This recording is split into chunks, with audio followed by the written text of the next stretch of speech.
Go! Welcome to the show. It's Project Open Mic. Let's get the show off right. Ladies and gentlemen, thank you for being here with me. Cause it's Project Open Mic. Let's have a good show tonight. Let's get the topic straight. Let's get things good. Let's do everything that we should. It's Project Open Mic. Let's get the show off right. Let's open our minds and take out our style. Let's see what's going on in the world tonight. It's Project Open Mic. Let's have a good show tonight. It's Project Open Mic. Let's get the show off right. It's Project Open Mic. Let's have a good show tonight. It's Project Open Mic. Let's get the show off right. It's Project Open Mic. Let's have a good show tonight. It's Project Open Mic. Let's get the show off right.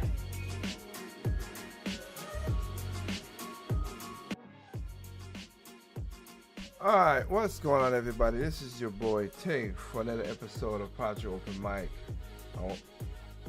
I want to thank everybody out there for joining in.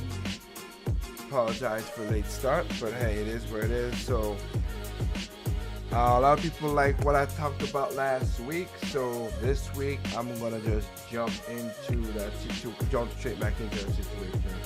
And of course, bring my face beautiful mug on the screen. So last week we talked about economy 101. A lot of people don't understand the economy and how things are. They're not teaching it in schools. They're making sure that it's very difficult for people to understand how to do certain things. Kids are now getting dumber and dumber to not understand that they're getting ripped off by the older generation. To be honest, yes, Gen Z and Gen Alpha, y'all are getting ripped off by your parents and your grandparents in some cases because they wanted things to be a certain way. So, as I said, we're gonna be continuing this trend. See if we can get into this trend. And I want to bring up some stuff here so we can have a grounding and understanding of what's going on, and people could go and we can have that basis gonna be there, and then we can go from that. Okay. So the basis we're gonna have with tonight's show is this. All right. After seeing that giving the minimum wage didn't help really basically cause more inflation, one, two, cause more problems because a lot of companies start shutting down in California. A lot of companies also laid off people, and when you laid off people, that means you got to work more, which is, I mean, who didn't see that coming? People like, oh, it's $20 an hour, yeah. And then when you found out the $20 an hour, you don't get it. Then you got $0 an hour. How you feel now?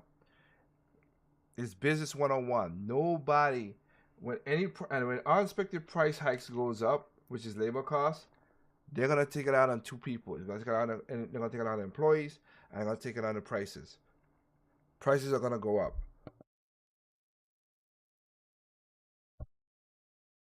Prices are going to go up, as we saw. They're $18 for a Big Mac now. Oh my goodness, that is just so ridiculous. That is so ridiculous to have these kind of prices on that. I want to find this just to see, just to show people who are my age and over. People who are my age and over. I'm 41. try to remember these prices back in the day. Um, they need to so they could understand certain price how certain things were.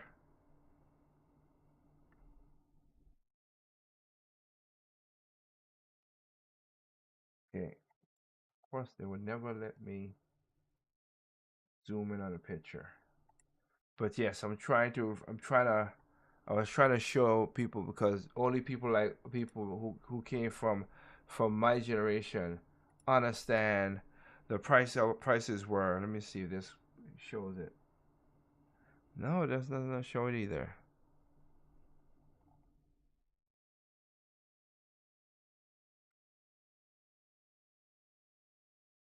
Let's not put that.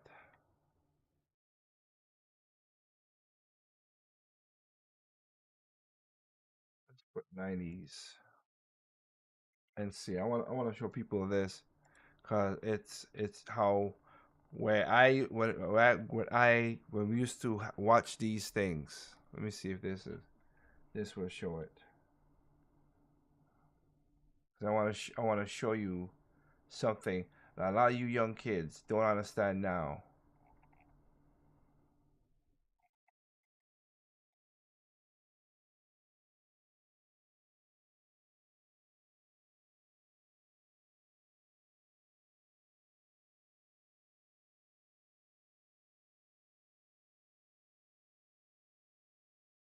Well, this is the best. This is the best way I can show it. So I'll show with this. So let's just look at that. Look at that. Look at this screen right here. Nowadays, burgers, fries, and a drink has increased to $18 in some locations. All right, but back in the day, quarter pounder of cheese. Some of these was pretty low.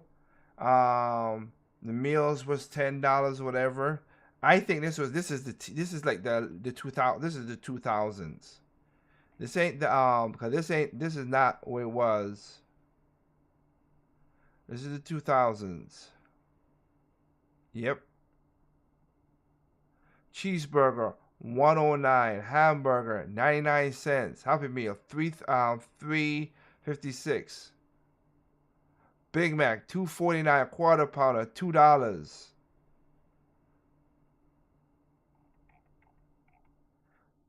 This is 1994 prices. That's how the price used to be. Crazy how that is. How that is now.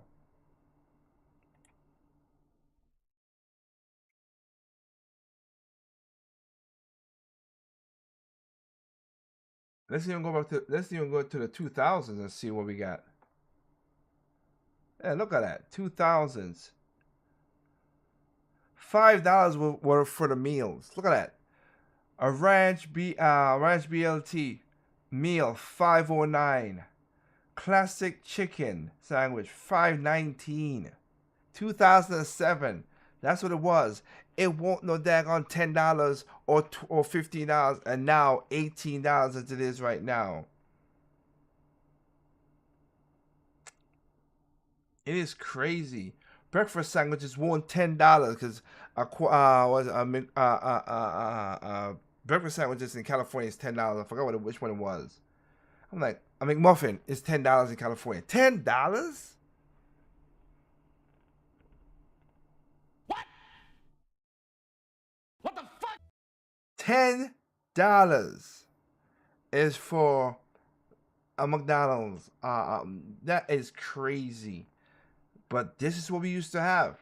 And people need to understand that. So yes, prices has gone up. A lot of people also lost their jobs because they want less people. And you know the funny about it? The people who say, "Oh, I'm gonna get $20," now you're working 2 or 3 other person's jobs. That's why McDonald's and like I showed in the last video last week, where they start getting automated.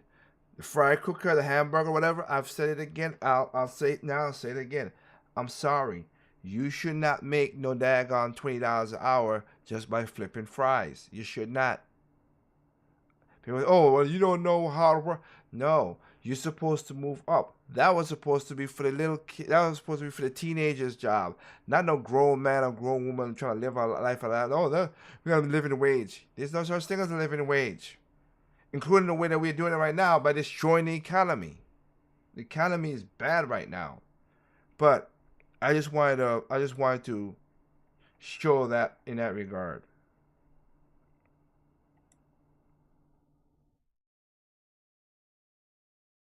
It's like I said, it is just crazy. It is just crazy now, okay? Just to see how these prices are. Look again. These prices are 2007 prices, and now you got a McMuffin at $10 in California. When it was where the price was, what the price was again? Let me look at it. One, oh my goodness, 129 for a McMuffin with bacon cheese McMuffin. Yeah, bacon egg and cheese biscuit. A McMuffin, 109, 109, $10 to 109. This is what y'all wanted. I think this is not what y'all wanted, but this is what y'all gonna get though. That's crazy, but that's what people wanted. People wanted to say, "Oh yeah, we need to raise up the prices and all this stuff." Anyway, whatever. That's just not my thing. So, with that said, I'm gonna talk about this, and you can see that at the end. So, with tonight's show, like I stated, I want to do this.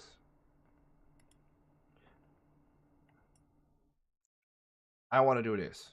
So, what people need to understand, because I'll be honest with you, and I said so I've been seeing a couple commercials. A commercial will repeat over and over time. This is election season, so you know what's gonna happen. So I saw a ad from Joe Biden saying that the people in Washington D.C. is trying their hardest on the last line of defense for your freedoms. Holy Jesus. No, you ain't.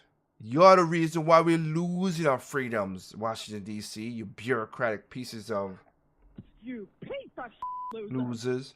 I don't care you left or you're right. I don't care Republican or Democrat. Because I hate these omnibus bills that they stick 50,000 things inside of these bills. That's worth trillions of dollars. I hate it.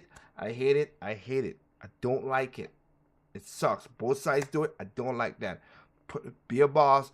Be something and do the right thing about that. Right now, there's a bill which I'm gonna show you about it. There's a bill.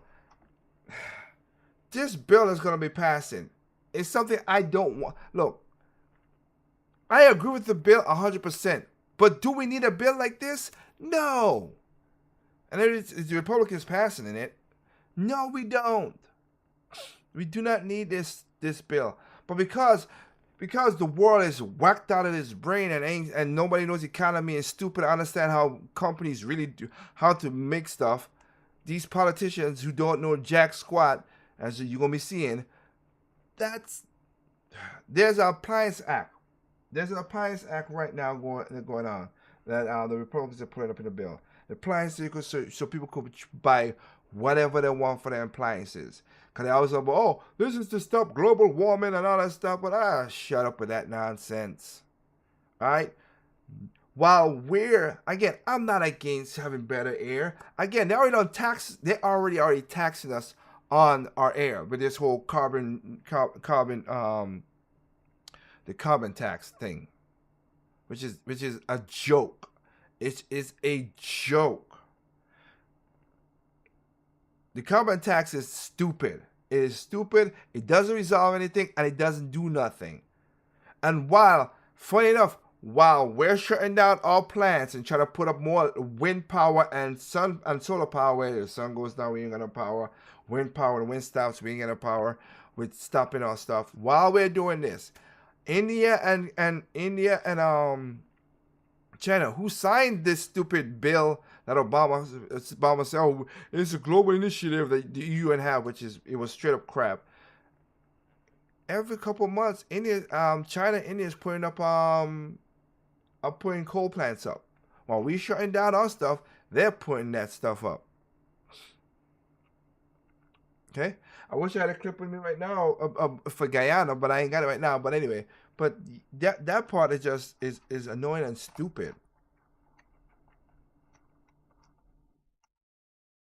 They're the biggest polluters on the planet, China, India, but nobody, but again, you people from California and all you liberal cities, I dare you to go over to those countries and tell them stop polluting. I dare you, cause they're gonna hear you. Some of y'all will never come back to America.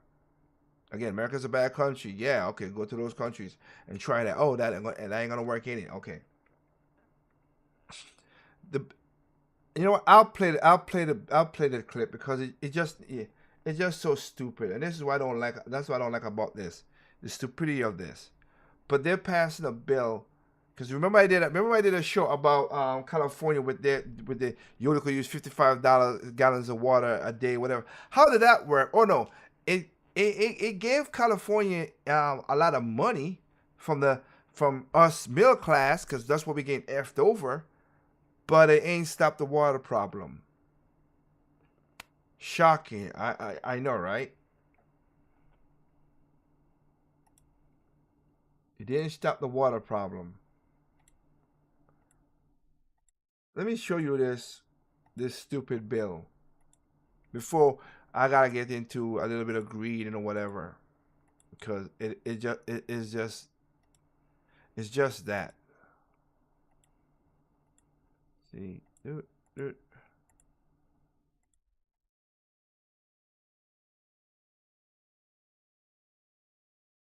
because what people fail to understand. Oh yeah, and let me point this out too. Um, and this is a point this is the point of the show as well too. As everybody, I always love to give power to Congress and all the people in Washington D.C. who don't give a crap about people and say the most nasty, the most horrible things. Let me explain this to you. The government, as like I said in the last show, works hand in hand with the big corporations. So let's not pretend the government's saving us from the big corporations. They're not. Most of the bills pass is because of big corporation. I showed you in the last show. Go to part one and you're gonna see how the lobby this guy who didn't want to pay 90%, 97% of his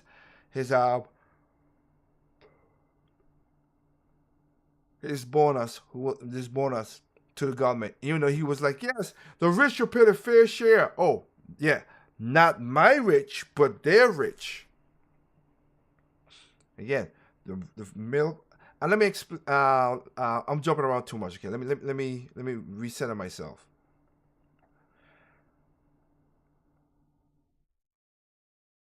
Anybody that makes over 1%, people always start with a 1%, right? So I wanna define the classes then first. That's what I want to do. If you're and you could go to Pew Research or the US.gov census, because that's what I'm reading off right now. Anyway, I talk about this 1%. If you make over $500,000 a year, you're in the 1%. By the U.S. Census, you're the 1%.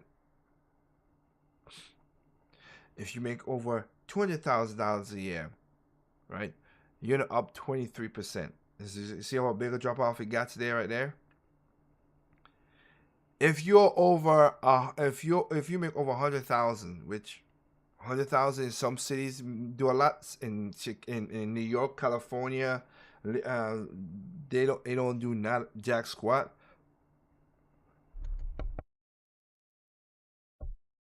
You are basically in middle class, of course. You are 34%. So I'm in the 34 percentile. My from all the work I do.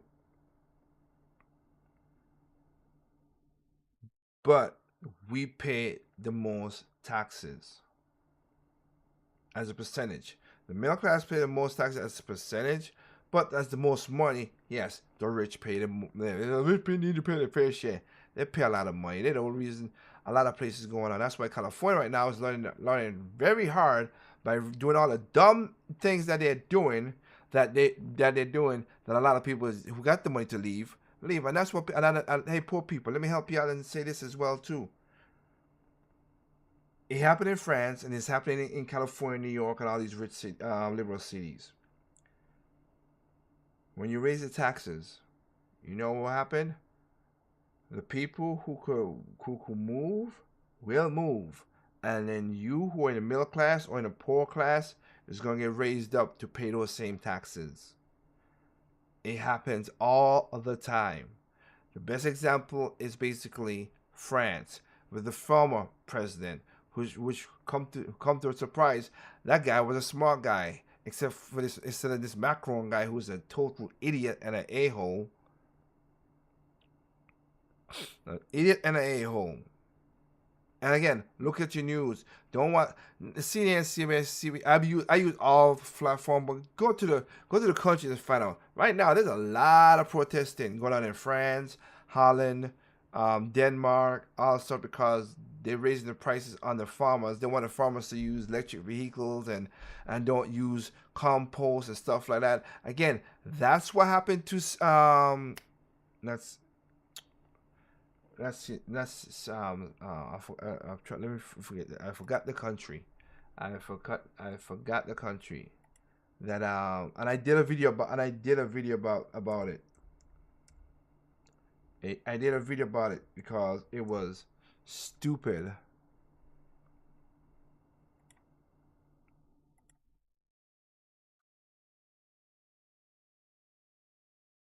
It was stupid that this happened.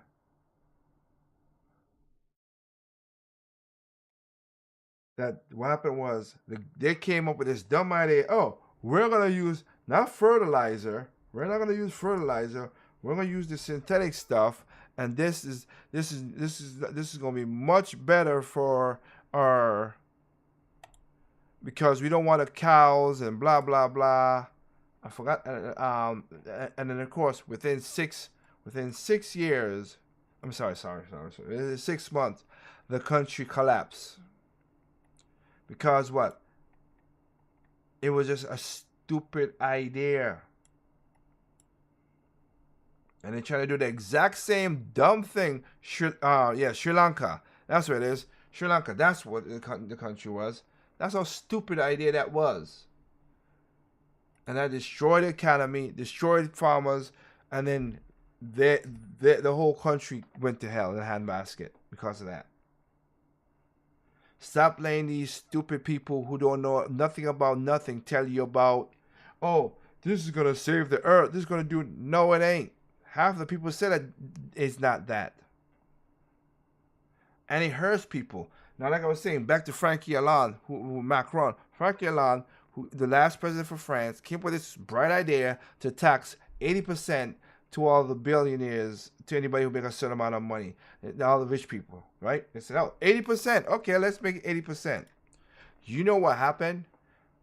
All the people who are rich, and I mean mostly all the people who are rich, they sell their they were selling their chateaus and their big mansions for like hundreds of thousands of dollars because they didn't care. They moved out of the country. So you know what happened? The people who was making like the $100,000 and like, oh yeah, tax the millionaires and billionaires.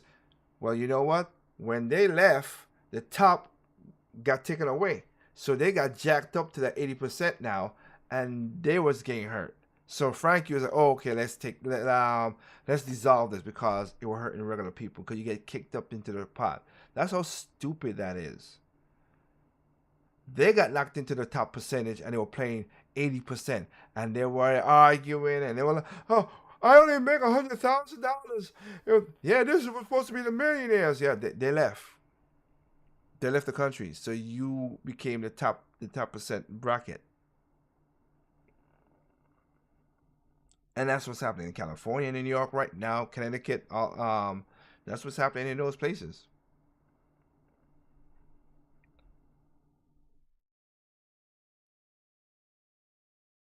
But people don't want, like, it's like they don't want to see that. For some reason, it's like,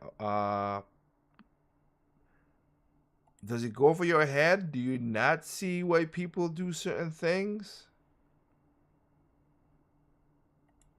But yes. Imagine an Instantly. Let's do It looks this like though. a normal day.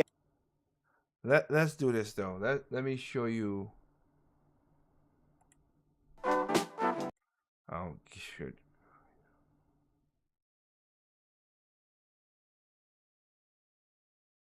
And I want to show you. So this is the bill they're trying to pass in the thing. But listen to the nonsense of the liberal media, which of course irks the crap out of me because they don't know what they're talking about. But these are laws that shouldn't be needed. But again, let's talk about this. Amber Duke, here's what we are tracking. Democratic Representative Jasmine Crockett mocked Republicans during an MSNBC appearance yesterday, accusing them of ignoring women's rights for laundry machines. Let's watch. You know, in a time when most people are talking about Ukraine, or at least some people are talking about Ukraine.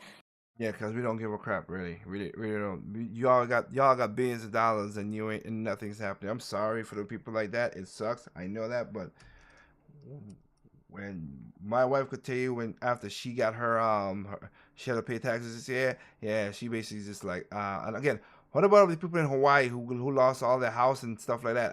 Biden, have you given them $8 billion to help rebuild? Oh no, you did not. You know what we're going back to do next week? Oh, wait, I got the answer. Wait, ready? The Hands Off Our Home Appliances Act. Yes. Liberty and Laundry Act, Clothes Dryers Reliability Act, and the Stop Unaffordable Dishwasher Standards. Yeah. I think I agree with every one of these bills. I just hate it as a libertarian. I really hate it that we got to make common sense stuff into bills. Why?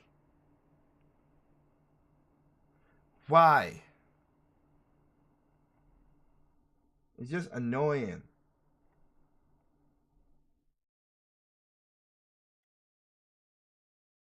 It makes no sense to me with that. I'm not joking. Smart. This is not You're a joke, so right? smart. I was ready for you. It's not a joke. I mean, but literally, I have to laugh to keep from crying because I know that they didn't knock doors and find out from their constituents or their voters that they wanted them to talk about liberty and laundry. I don't know. Yeah, we do. Because of what y'all want to do, yes. What liberty and laundry is, I have no idea.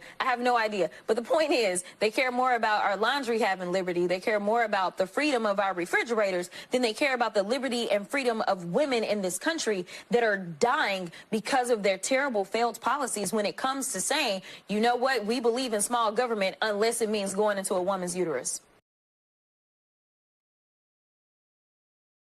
Leave now. Oh, no.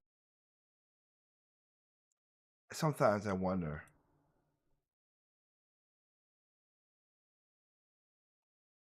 Because it's annoying. Are her parents brother and sister? Can you please leave now? Oh, now I get it. She's a moron. Yeah. Okay, first of all, no woman is dying because of whatever pro-life policy she's talking about there. I'd like to see her cite a single example, but what she's referring to in this laundry list of bills is the Republican House Conference's plans for Appliance Week, which were actually derailed because of Iran's strike on Israel over the weekend. They're now doing a Foreign Policy Week. But I actually feel very strongly pro-Appliance Week because...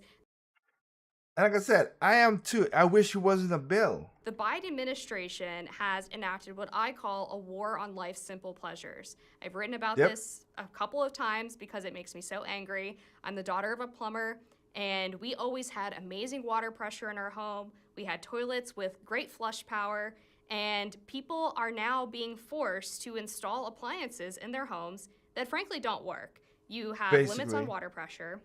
You have new efficient laundry machines and dishwashers. They're trying to reduce the emissions from gas stoves, which obviously renders them less effective at actually cooking your food evenly and doing a nice job for you in your kitchen.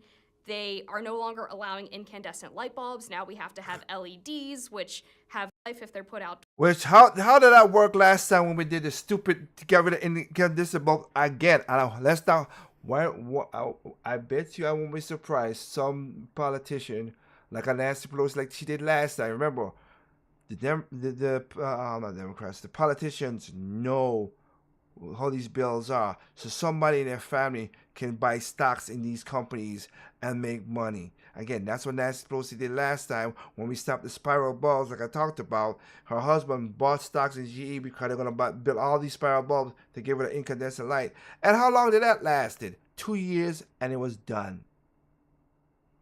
Stores. I mean, all of these little things basically just add up to trying to make people miserable.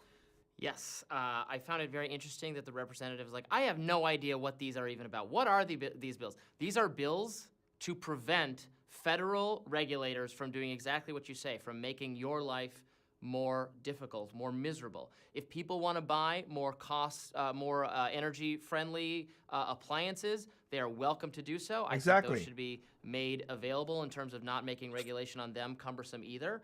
But the idea that federal bureaucrats should tell you what kind of stove you're going to have, what's the level of water pressure going to be used for your shower, or how much water you can have in your laundry machine. Like, these bills didn't get made up for no reason. They exist because federal bureaucrats, unelected, by the way, people who've just decided, who are energy or environmental activists themselves, have just decided on these standards, often cases, not always, but often without a clear mandate from the legislature to do so. These are legislators, the people come up with these laws saying, we are going to prevent the bureaucrats from exercising unilateral control over decision-making for the American people. And that matters to a lot of, she's talking about, safety for women, and we disagree on abortion, but there are a lot of women, a lot of men, a lot of everyone who wants to be able to run their household the way they're going to run it without this level of interference. These are great bills for our legislators to, did she reference Ukraine? Did I miss that? She did reference Ukraine. Like what, yes.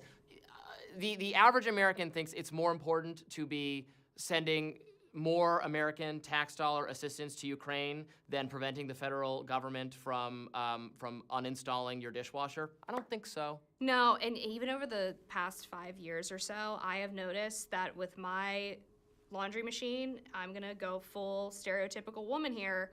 It used to take 40 minutes to an hour to do a load of laundry. Now, if you do a normal cycle, it is 76 minutes. You cannot tell me that that is somehow more energy efficient when you end up having to use more water in the process. I mean, it's just obviously bogus. Or you have to run your washing machine twice to get all the soap out of it. It's unbelievable. It's a different, I don't know that it's environmentally destructive or anything, but I'm having this problem with my more energy efficient dryer. The clothes are never dry. It takes twice as long. You have to run it like 4 times. I've put it up to the highest drying setting, like desert dry. Like the clothes will disintegrate from heat dry. My dryer's literally on fire. Yeah, so it makes things worse. And I mean, even the idea that somebody running their dishwasher is going to kill the environment is obviously ridiculous. I don't even buy the idea generally that the average American is responsible really for climate change because of their CO2 output. Well, the people yelling at us and heckling us about it are the ones flying around on private jets to exactly and having the largest environmental footprint. But Al Gore, you piece of crap person, you. The heck. You piece of loser. Talking about, we need to do this and that. Yeah, your house is basically a mini city, Al Gore. Shut up. Just shut up. I just get annoyed by these people, these bureaucrats who like to tell us how to live our lives. I don't like it. But I told my wife when I learned about this bill stuff, I was like, yeah, my wife knows. In my house, I have Samsung's. I have two Samsung washer and dryer. All right, and they're large, X large. They're X large, and I like them because I can hold. Average size washer, front load washer, is 4.5 cubic feet. Mine is almost 6. Dryer 7. Mine is 9.5. Like, I could put all my comforters in there and get it done in one shot. That's what I like. It was a time before when I moved into this house, I had to replace my motherboard for the circuit board for the washer because it was messing up. Now that I know that they're trying to make all this crap and whatever, you know what? Yeah, I'd rather put a motherboard again on any of my washing machines to keep it going. And I'm going to keep it clean and keep it going as long as I can. Because y'all going to pry my washing machine out of my dead cold hands, you sons of guns up in Washington. What the hell is y'all problem? And again, they're the ones who say that, but they're the ones who waste more energy than us. Bureaucrats telling who are the top 1% telling us, oh, you should use a more efficient this and more efficient that. How about you leave me the hell alone? And again, by doing that, you also kill innovation. Let the people come up with stuff. Again, we don't need crazy rules. We gotta make sure that they're not super polluting, but let the people come up with ideas to say, hey, we want bigger washers. Hey, we want this washer. I mean, we went from a bigger washer to the double washer, which is using more power. Like, it's so stupid. It's so dumb. And again, like me, I'm from the Caribbean, my mom, like in St. Thomas, you know that they're not doing what do you call it? They're taking away not like Home Depot, that's in St. Thomas and stuff like that. They don't sell that much gas stove. They sell electric stove. I got a question for the morons down there. Why? Why would you do that? Oh, well, we want to be energy efficient. So when a hurricane comes, what are you gonna do? Well, we're gonna try to get the energy back on. Yeah, but people are starving because they can't cook food or boil water if they need to clean or whatever. No. My mom herself says she's not giving up her gas stove, which I am with her. You're in a place to get hurricane, and power will go off. It does go off. Even when hurricanes ain't down there, I know it's St. Thomas and even all the Caribbean, power goes off. So, what the heck? Anyway, it's just stupid. Again, I don't like the laws, but I understand why they're there. It's just so stupid, in my opinion. It really is. Okay, so let's get into the show. Like I said, so we're rapid because I was late, so I want to go fast and get you guys caught up on a lot of stuff as well too. Another thing that's hurting is this. A lot of people are saying Joe Biden wants to adopt California, a lot of California laws into the country. I'm against that crap because their laws are stupid. New York laws are stupid. These laws that people... Why are we adopting laws that is making things more expensive, more expensive, don't work, more crime, people are getting hurt? It makes no sense. But I don't understand why people want to adapt these two, the New York and California's law system. It's stupid. Or Washington, D.C. It's stupid. Look at any major... I'm going to show you what's going on in any major liberal city out there. Your Baltimores, your New Yorks, your California, most of your Seattle, your Portland, your Minneapolis, all these, your Missouri, these liberal cities. Crime is up. Inflation is more up in those cities than in any place else. Food costs more. Rent costs more. Can't buy a house. So why would you want to make these things? Again, I'm telling you, the middle class is getting effed over by stupid decisions. The government wants, that's why they want to get rid of the government and the big tycoons. They want to say, hey, we should stop farming cows and eat crickets. Why would I have a state where you can make crickets? here's the thing about it. I did a show about this as well too.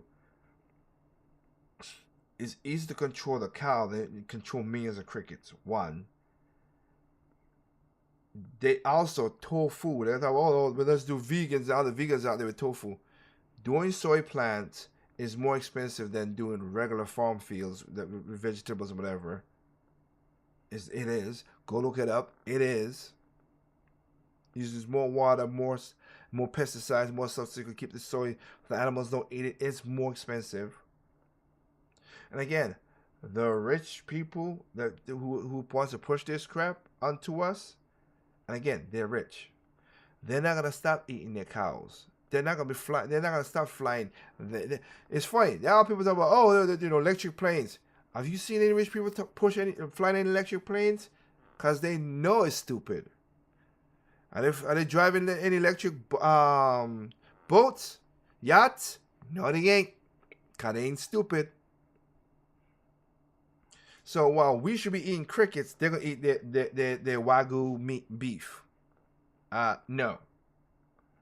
They want to get rid of currency because again, without tangible stuff like gold or whatever, without something tangible, they could like in China, if you do something wrong and they don't like it, they could freeze your money. They could deduct the fees out of your bank account instantly because it's all ones and zeros. It's not tangible money. That's why I keep a little tangible money for myself and my family just in case of emergencies, because you just never know what's going on with these things. All it takes is basically a cyber hack, whatever, and your account will go crazy, walk over here, and all the stuff that's happened before. We've seen what happened. They attacked the oil. A couple years ago. The oil pipeline, and then gases went up. Okay, that's stupid. They want to also that's why they, like I said, if you're a smart thermostat, the best thing I'll tell you is find for a smart thermostat where you have the power to not as best as you can that they don't have access to it. I have Econ, I know that, but I don't use the if I have to, I would disable the Wi-Fi off of that son of a gun. And I do have old school thermostats. Because, again, we saw what happened up in Texas 2 years ago. What were they doing? Oh, they turn off your heat. They turn off your heat to your own house. You can't control your own heat in your own house. You know the stuff is, oh, water pressure and all stuff and everything else like that. Like, I have toilets that flush good. Thank Lord I do have that. But also, I use the shower heads and I go in there and take out that stupid restrictor crap because it stops the water pressure is so low. Which you can. I know it's illegal. I did a crime. Boo-hoo, yeah. But I'm not going to, in that regard.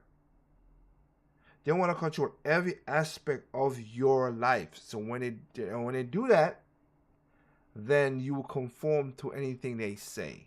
That's what they want.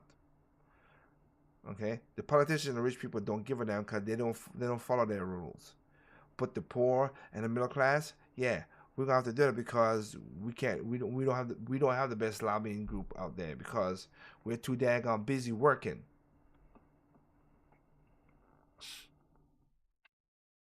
But let me show you about let's talk about these liberal cities, shall we?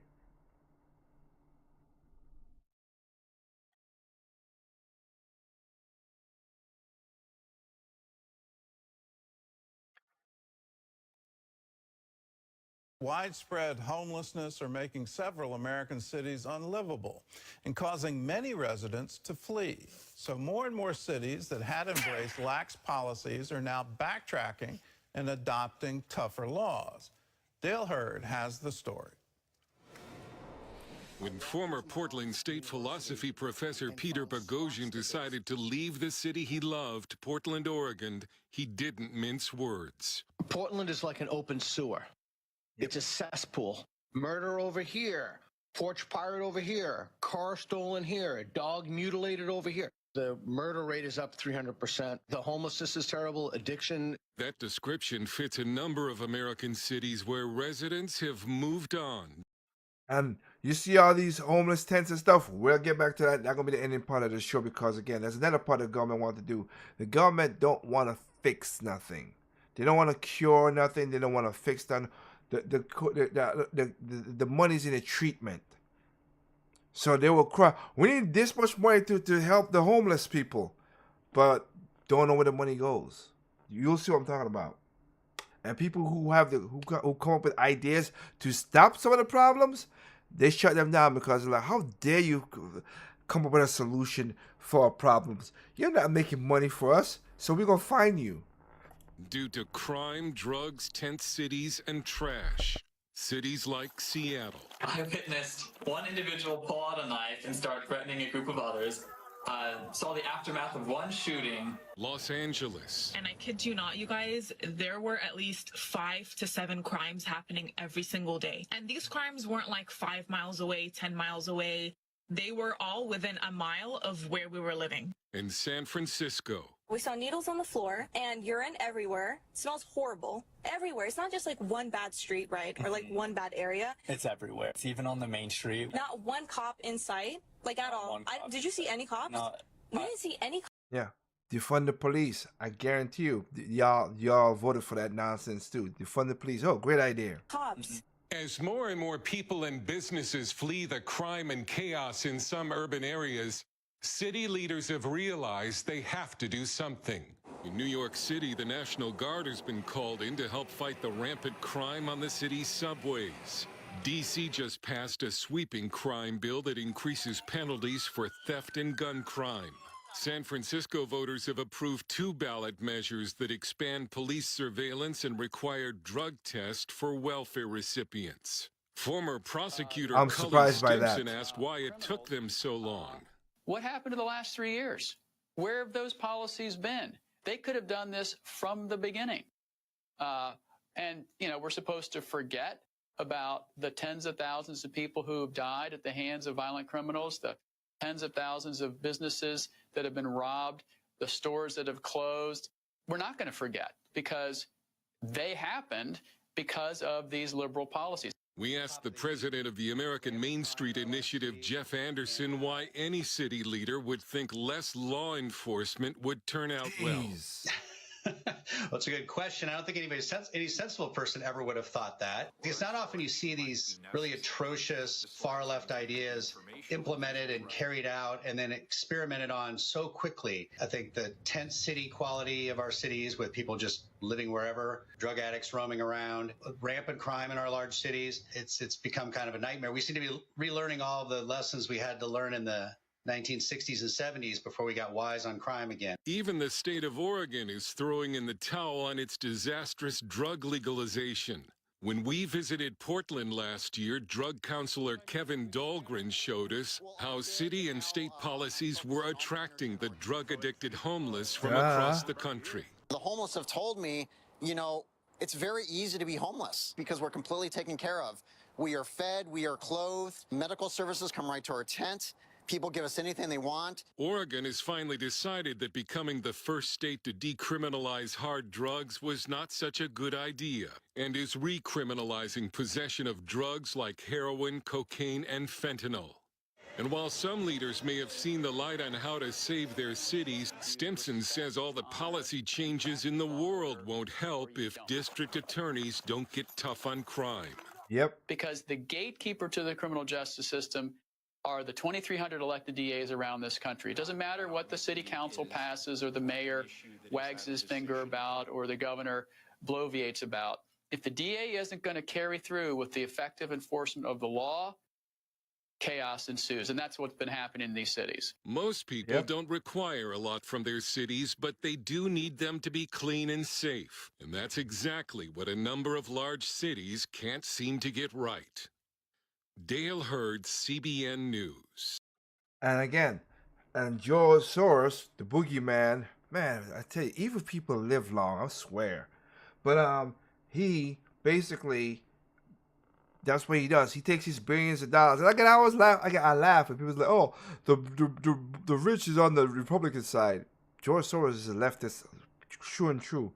The owner of LinkedIn, he's a leftist, true and true.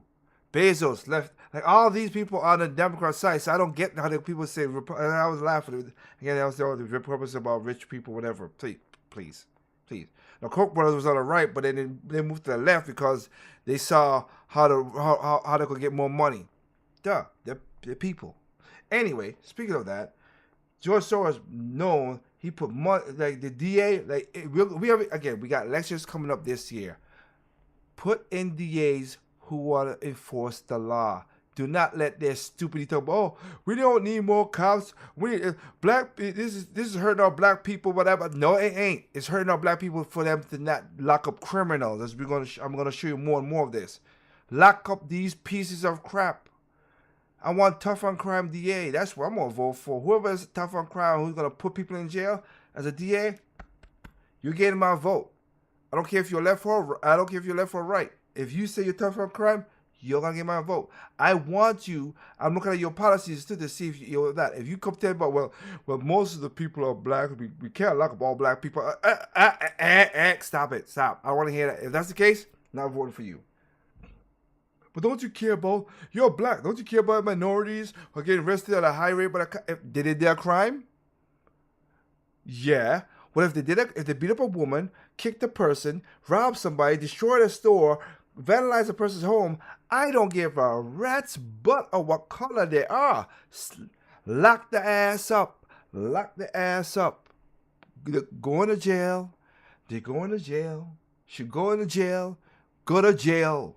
I don't care what color they are, including if they're black. I don't care. Send them to jail. Because these little ruffians who are in their teens and stuff like this, these little pains in the butts are doing horrible things to people. Point exactly. Okay, this is a warning to certain people, okay? Please, this is a warning. Now you people understand this. This is a warning. What you're gonna see, it's gonna be tough, but it needs to be talked about before we get back into cost of living and everything, okay? And the DA do not care. So I'll show you. Let me show you a great example. Let's look at this. Well, a rally outside the Manhattan DA's office today calling for all charges to be dropped against John Ong in connection to a 2020 attack in Chinatown that sent a man to the hospital. Now, his supporters claim that this was self-defense after the man made threats and shouted homophobic and racial slurs. Fox 5's Arthur Sheehan takes a closer look at the facts surrounding this case. Hey, ain't that a hate crime? Ain't that a hate crime, Alvin Bragg? You piece of loser. But look at this. Video begins after Max Ong, the superintendent of a building on Elizabeth Street in Little Italy, spots 5 men on a night during the height of the pandemic in the fall of 2020. At least 2 of them are seen urinating on his building. One of the men spits on Max Ong as he calls 911.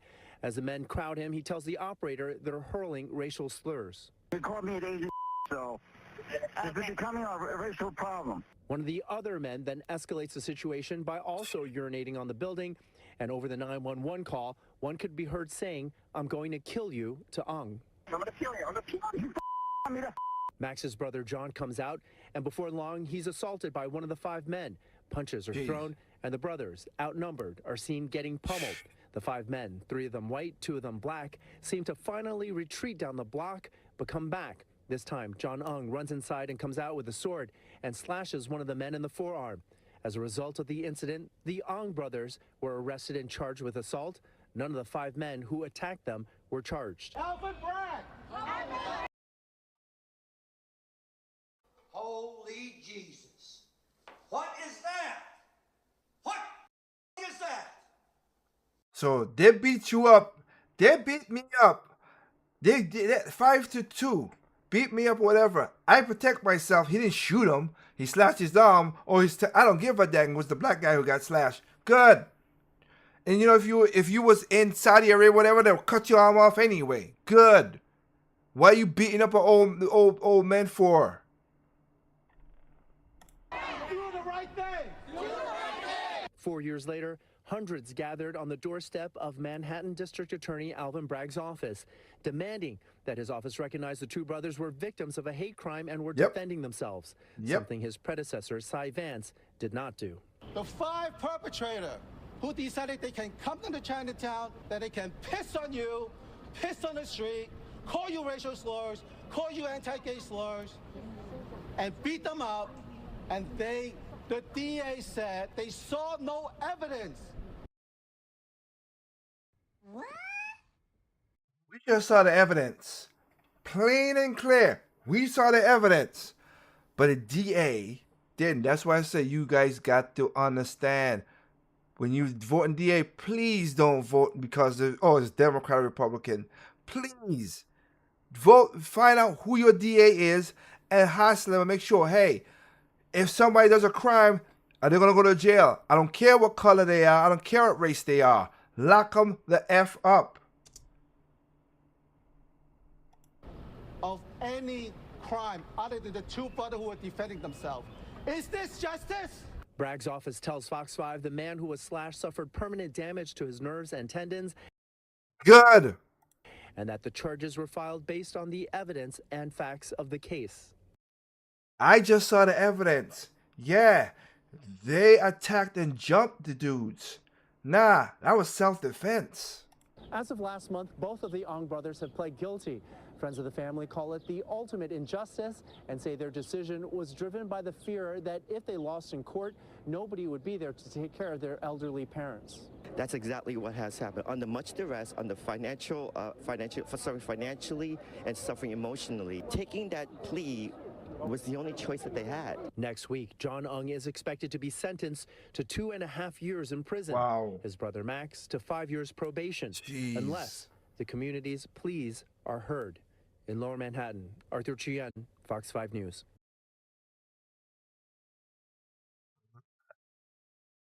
The brothers should not go to jail. No jail time for hate. Exactly. That's crazy. That's crazy.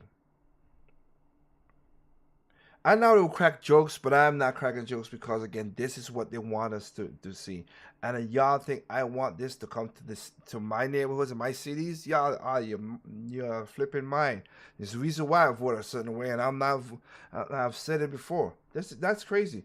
But wait, there's more. Alvin Bragg, once again, you're doing a great job in New York, sir. Let's see what you've been. Let's see another case that you don't want to prosecute people. It's iconic Grand Central Station. But police say this man, seen meandering around the famed terminal, is about to unleash a brutal attack on, of all people, a 9-year-old girl. The usual victims of sucker punch attacks have been young women who say they were assaulted as they minded their own business. But the latest victim in the sucker punch epidemic sweeping New York is hard to believe. Imagine targeting a little girl. She was in the food hall with her mother when out of nowhere, the assailant sucker punched her in the face. Cameras captured the suspect fleeing the station after the attack, which took place around noon Saturday. But later that day, police found him near a homeless shelter. And get this, just 9 days earlier, 30-year-old Giancarlo Zarzuela was charged with breaking the nose of a 54-year-old woman near the same location and was promptly released on no bail. What? What the fuck? Exactly. Alvin Bragg, you piece of loser. Fat, googly looking piece of crap. You release this man after what he did to a 50-year-old woman. It's gonna get much worse, people. I'm sorry. You ain't seen it yet. It's gonna get much worse. It's gonna get much worse because of this nonsense. Jeez. It doesn't make any sense that this guy who recently was released after being charged with randomly punching someone else and breaking that victim's nose should be back in a public space where he can attack others, especially children, says the spokesman for the Metropolitan Transportation Authority. Such unprovoked attacks aren't just happening in New York. This 54-year-old nurse, Mary Klein, says a lunatic socked her out of nowhere as she was taking a stroll in Venice, California. The accused homeless assailant hit her so hard, she had to have her jaw wired shut. I think he tried to kill me, he tried to choke me, and he tried to knock me out. Mary Klein says she'll never feel safe again. I think we have a tremendous mental illness crisis with the homeless population. We don't. No. Our families are not safe. I don't care if you're crazy. Put them in a psych ward. Oh, really? I don't care. You do a crime, we put you in a psych ward. I'm not saying put in a psych ward, whatever. But as you can see, this is crazy. Look what that did to that woman. But again, it gets worse. Let me show you what I said when it gets worse. Look at this. Video today of a disturbing attack in Queens. Police are searching for the man who threw a 68-year-old woman down the steps of a church and then robbed her. Police say the suspect took off with cash, her phone, and her car. Eyewitness News reporter Darla Miles is live in Jamaica Hills with the very latest. Darla. Liz, this is horrible. A senior citizen cannot even go to church on Sunday morning without being attacked. That is the sentiment here in Jamaica Hills. This is the path the 68-year-old victim took as she was approaching the church. And while she was walking, you can see on the surveillance video the suspect was running, trying to catch up with her. No, so she gets to the top of the stairs right about here. She's only a few steps away from the front door of the church when he jumps, pops behind her. She falls all the way down the stairs. Just imagine how hard that fall was and how badly she was injured. Here on this side. She was on this side. On this side. A 68-year-old woman shoved with so much force, she flies into the air. Eyewitness News has decided to freeze the moment she crash lands on the sidewalk. Someone, I guess, was following her and just pushed her all the way to the ground, the floor, with such force. It happened at St. Demetrios Greek Orthodox Church near the intersection of Parsons Boulevard and 152nd Street just before 8:30 a.m. in Jamaica Hills, Queens. Inside of the church,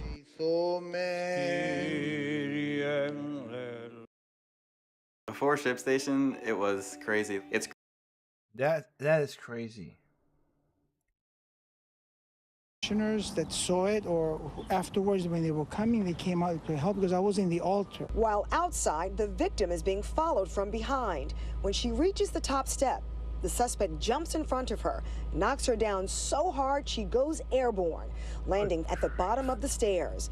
The good-for-nothing suspect then steals $300 cash, her cell phone, her car keys, and then drove off in her car. It was a major feast day for us yesterday, the Feast of the Cross, because we are still in Lent, the Orthodox.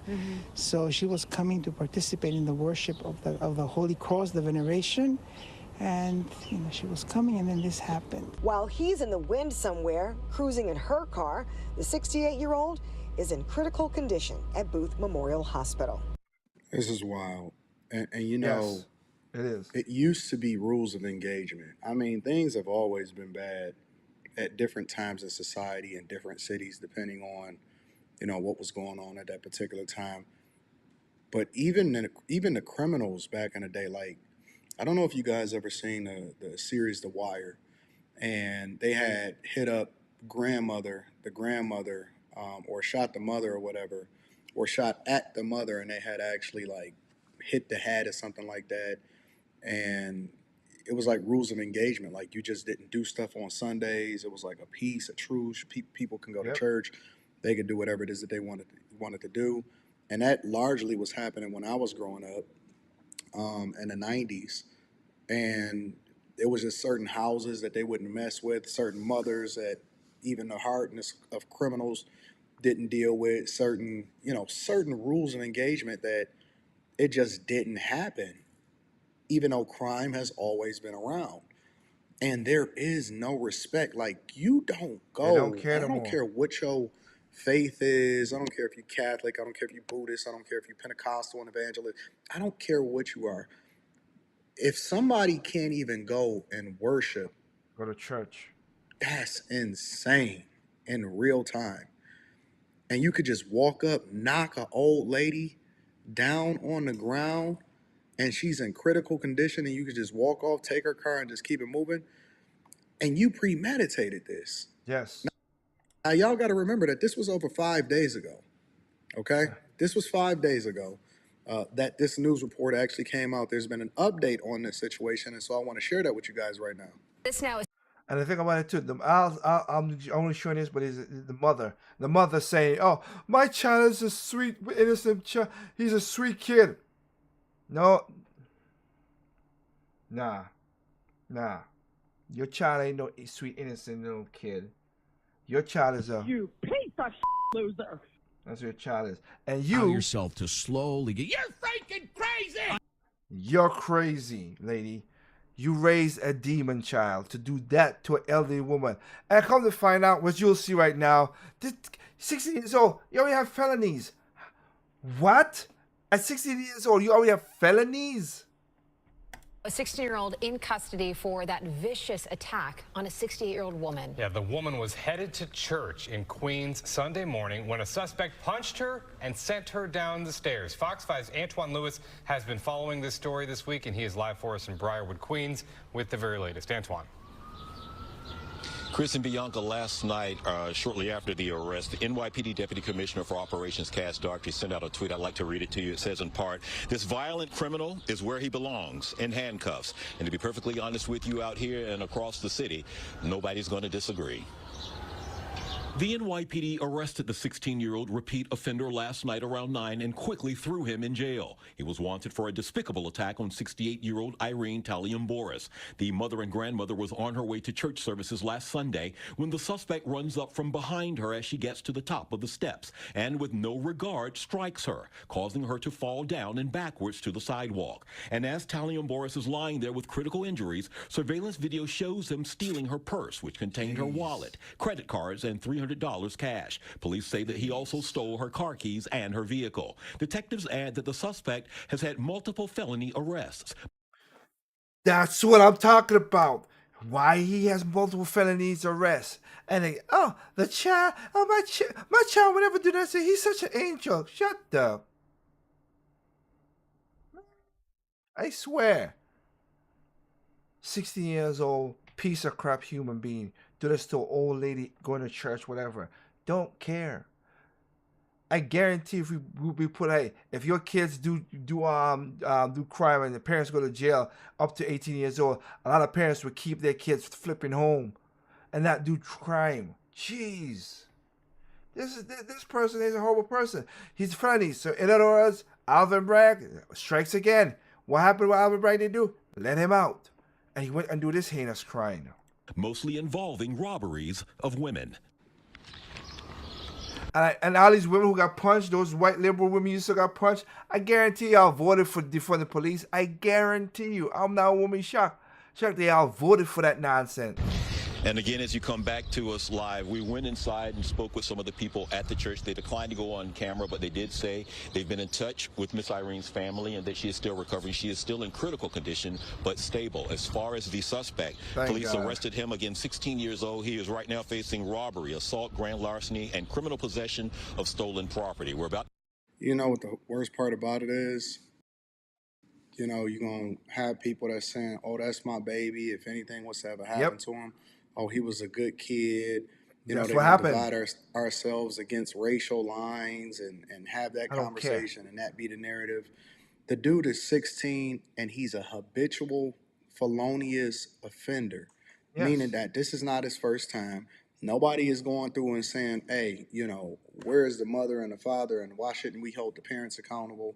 They're going to blame it on the system. They're going to blame it on people. They're going to blame it on poverty. They're going to blame it on race. They're going to say it's okay because it looks like, you know, she was white and he was black and all of this stuff. And then they also going to force us to make sure that we give grace to people because of diversity, equity, and inclusion. But the reality is that the laws is trash. These liberal cities is going down the drain. Crime is rampant. They too soft on crime. We've also been listening to too many rappers like Meek Mill and them talking about justice reform, no bond, people that with felonies to just be right back out on the street. There will be no resolution until you get tough and you start to make examples out of people. And so the minute that y'all start protesting and advocating for, you know, removing the police and everything is against the police, okay, well, this is what you get.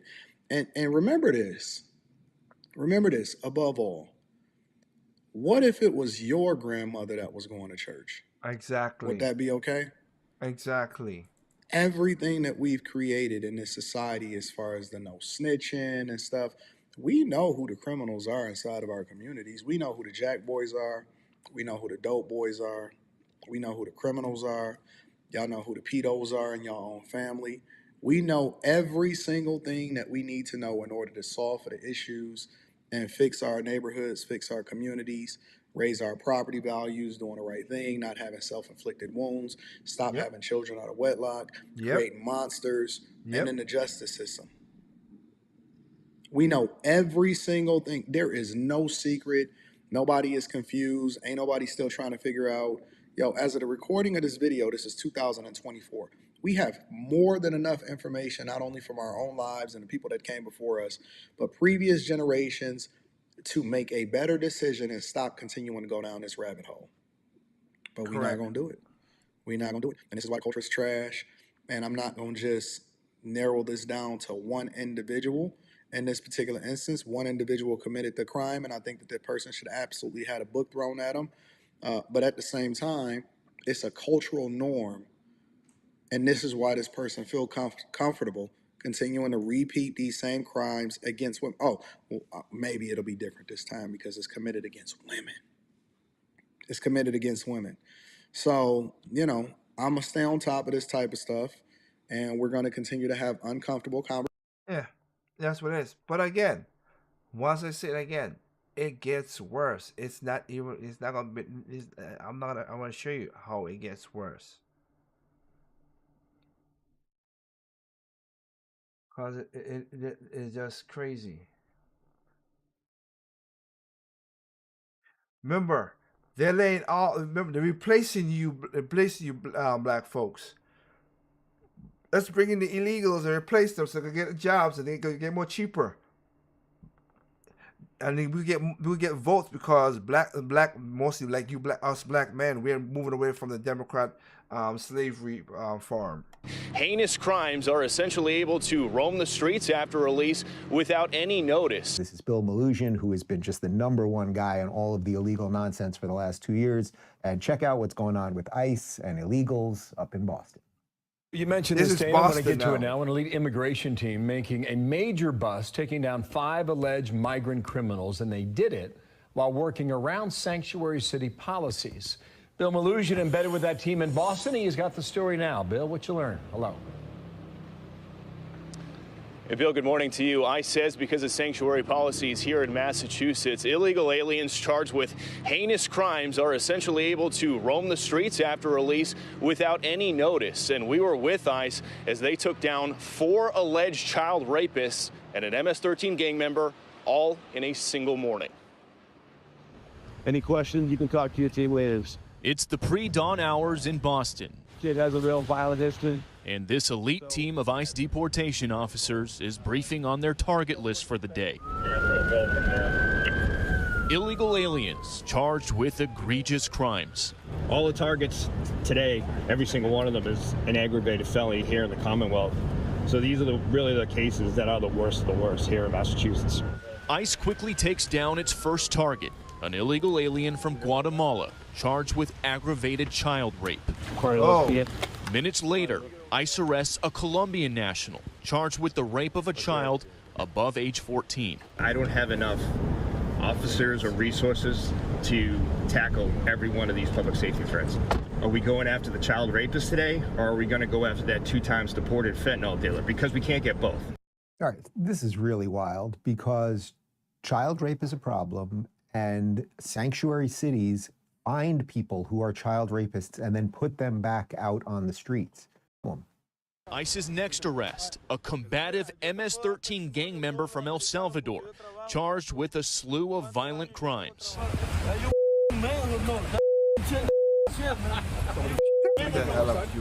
Officers then arrested this Brazilian man, charged with 5 counts of aggravated rape of a child. How are you guys not notified about a child rapist being released? Unfortunately, in Massachusetts, that's how it is with most of these sanctuary jurisdictions. A short time later, ICE took down their final target, a Brazilian gang member, also charged with child rape. Just this morning today, 4 accused child rapists and 1 MS-13 gang member. Those are the kind of people you're going after. That's every day up here in Boston. If those are the public safety threats that we really want to get off the street, it was a great day for the teams. That's 5 public safety threats that are in the community, going to go ahead and victimize anyone else. because the DA don't want to do their flipping jobs. Again, when y'all voting, vote for DAs that's gonna stop this crap. And if they're backed by George Soros anyway, go against that, because them DAs, like Gascon in California, he does the exact same thing. Any DA that's not tough on crime, do not vote for them, please. And I says all of those arrests you just saw happen because local authorities ignored their detainer request to keep these guys in custody due to sanctuary policies. I said, because again, just like Anton just said, if that was their children, oh, we know they're gonna put them. As I showed you before in a show 4 episodes ago, when the DA in Louisiana, when they robbed their car and they threatened. Let me make this straight. A white woman with these kids dragged that white woman to her death, mangled her body because she got caught in the seatbelt and to her death. They let that kid back out on these teenager pieces of You piece of loser. back on the streets. But when they robbed, when they robbed the DA himself, try to rob the DA himself with his car and all that stuff, what did that DA do? Oh, he put them in jail. Miraculously, they went to jail, but the family of the one who their grandmother got killed in a brutal way, they went to jail. These are kids getting this kind of messed up. They don't want them. Are you kidding me? Are you kidding me? As all of those suspects will remain in federal custody until their local charges are resolved. Then ICE will seek to deport every single. We don't need to deport them. We don't need to deport them. Lock them up and keep them in jail. I'm sorry. You deport them, they're going to come back over the line again. With the rules we got right now, ain't stopping them from coming back into the country and do damage. It's not. Lock them up for the rest of their life. Life sentences. Done. You did a heinous crack to little children and you think we should deport you? No. No. I'm against deportation for people who do these kind of heinous crimes. You're illegal. You ain't done a crime. You did this to a child. No, you're locked up for the rest of your life. You want to be in America? Hey, be in America. You're in America for the rest of your life. That's crazy. Single one of them. I'm not into deporting these savages. I'm just not. Okay? I'm just not. It is ridiculous.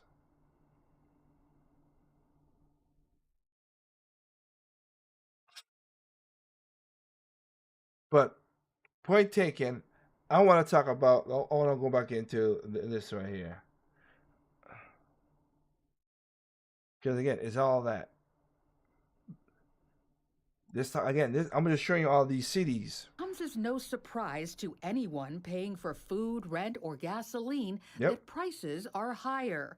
With Yep. March inflation higher than predicted, there are new doubts on the Fed's goals to lower interest rates. They won't. It is a hot print and it is sticky. There's no indication that these rates are going substantially lower anytime soon. That means buyers will continue to pay higher interest on things like home and car loans. So what's causing it? It's simply the government spending too much money because the government Exactly. also controls our currency. And that's a deadly combination.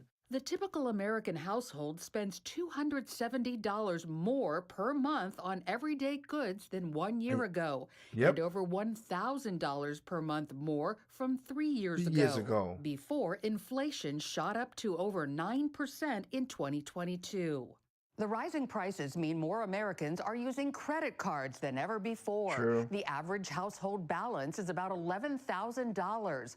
All combined, our nationwide outstanding credit card debt is a staggering new high, $1.3 trillion.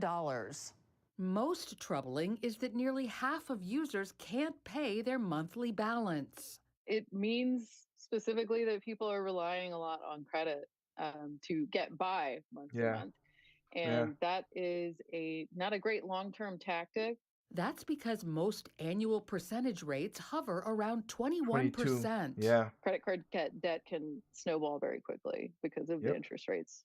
A recent survey found 1 in 4 Americans feel very stressed about their credit card debt. You can get in over your head very quickly with credit cards. Sometimes you can avoid the pitfalls. You can get a credit card that has a 0% APR on it, and you can do a balance transfer. Or ask for help. Talk to your lenders or your credit card companies. Give them a call if you can't pay your bills on time. They want to work with you. In some cases, companies will reduce the minimum payment, interest rate, and fees, as well as offer a structured payment plan. Lori Johnson, CBN News. More and more Americans sitting on a mountain of debt. Gordon? And that mountain is going to really haunt us going forward. And here's... It's going to haunt us going forward because of inflation and all the other stuff, which again, I'm trying to hammer this home so people can understand this. And here's the thing no, you know what? No. I know what they do before we go there. Let's talk about that. This is Mika Brzezinski of MSNBC's Morning Joe, a show that a stupid woman Joe Biden probably thinks was named after him. Recently, Mika introduced a segment featuring undecided voters from Michigan, Wisconsin, and Pennsylvania, 3 swing states that Joe Biden won in the last election. So let's start. Here are their answers when they're asked about how President Biden is doing on the economy. Take a listen. I think he's been absolutely disastrous for the economy. I agree.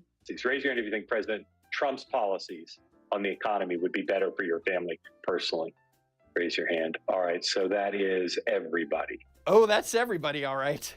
And it shouldn't be surprising in the slightest, because when it comes to the economy, Joe Biden's approval rating has been in the toilet for the last few years. Yep. President Biden argues that his economic record has been very good.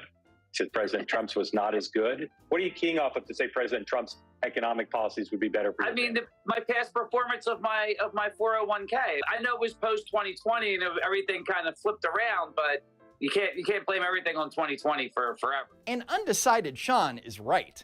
When it comes to the economy, Biden and the Democrats love to try and rewrite history. We have dramatically reduced inflation from 9% down to close to 3%. Again, and before I let the president talk, again, 9% to 3% does not make a difference. It's inflation. One. And inflation is a compound thing. It is not. Everybody think, oh, well, it's less money. No. If it's 9% last year and 3% this year, it's 12% in the 2 years. It's a compound thing. We're going to have inflation, but it should be low. Not this record high numbers that these... You piece of loser. Is putting together. Jeez. In a situation where we're better situated than we were when we took office. No, you won't. Inflation was skyrocketing. No, it wasn't. But that's a lie. A lie. When Joe Biden entered office, the year-over-year inflation rate was at 1.4% and had not been higher than that for the previous 9 months. 1.5, 03, 01, oh, I wish for these numbers. I wish for these numbers. We ain't getting them. Again, they're going to beat inflation, but these are not even these. Again, look at that. I like 0.3%, 1%, 6%. Ah, those are the good old days. Sad that we say that. Does this look like it was skyrocketing? In fact, Donald Trump left Joe Biden the fastest and strongest economic recovery in United States history. And Joe Biden almost immediately screwed it all up. In just 5 months under Joe Biden, it had jumped to 5.4%. And 1 year after Biden took office, it had risen to 7.5%. And 5 months after that, it had risen to a 40-year high of 9.1%. I mean, Again, all that is compound onto it. Okay? That's where you need to, whatever. 5. Let's go back again.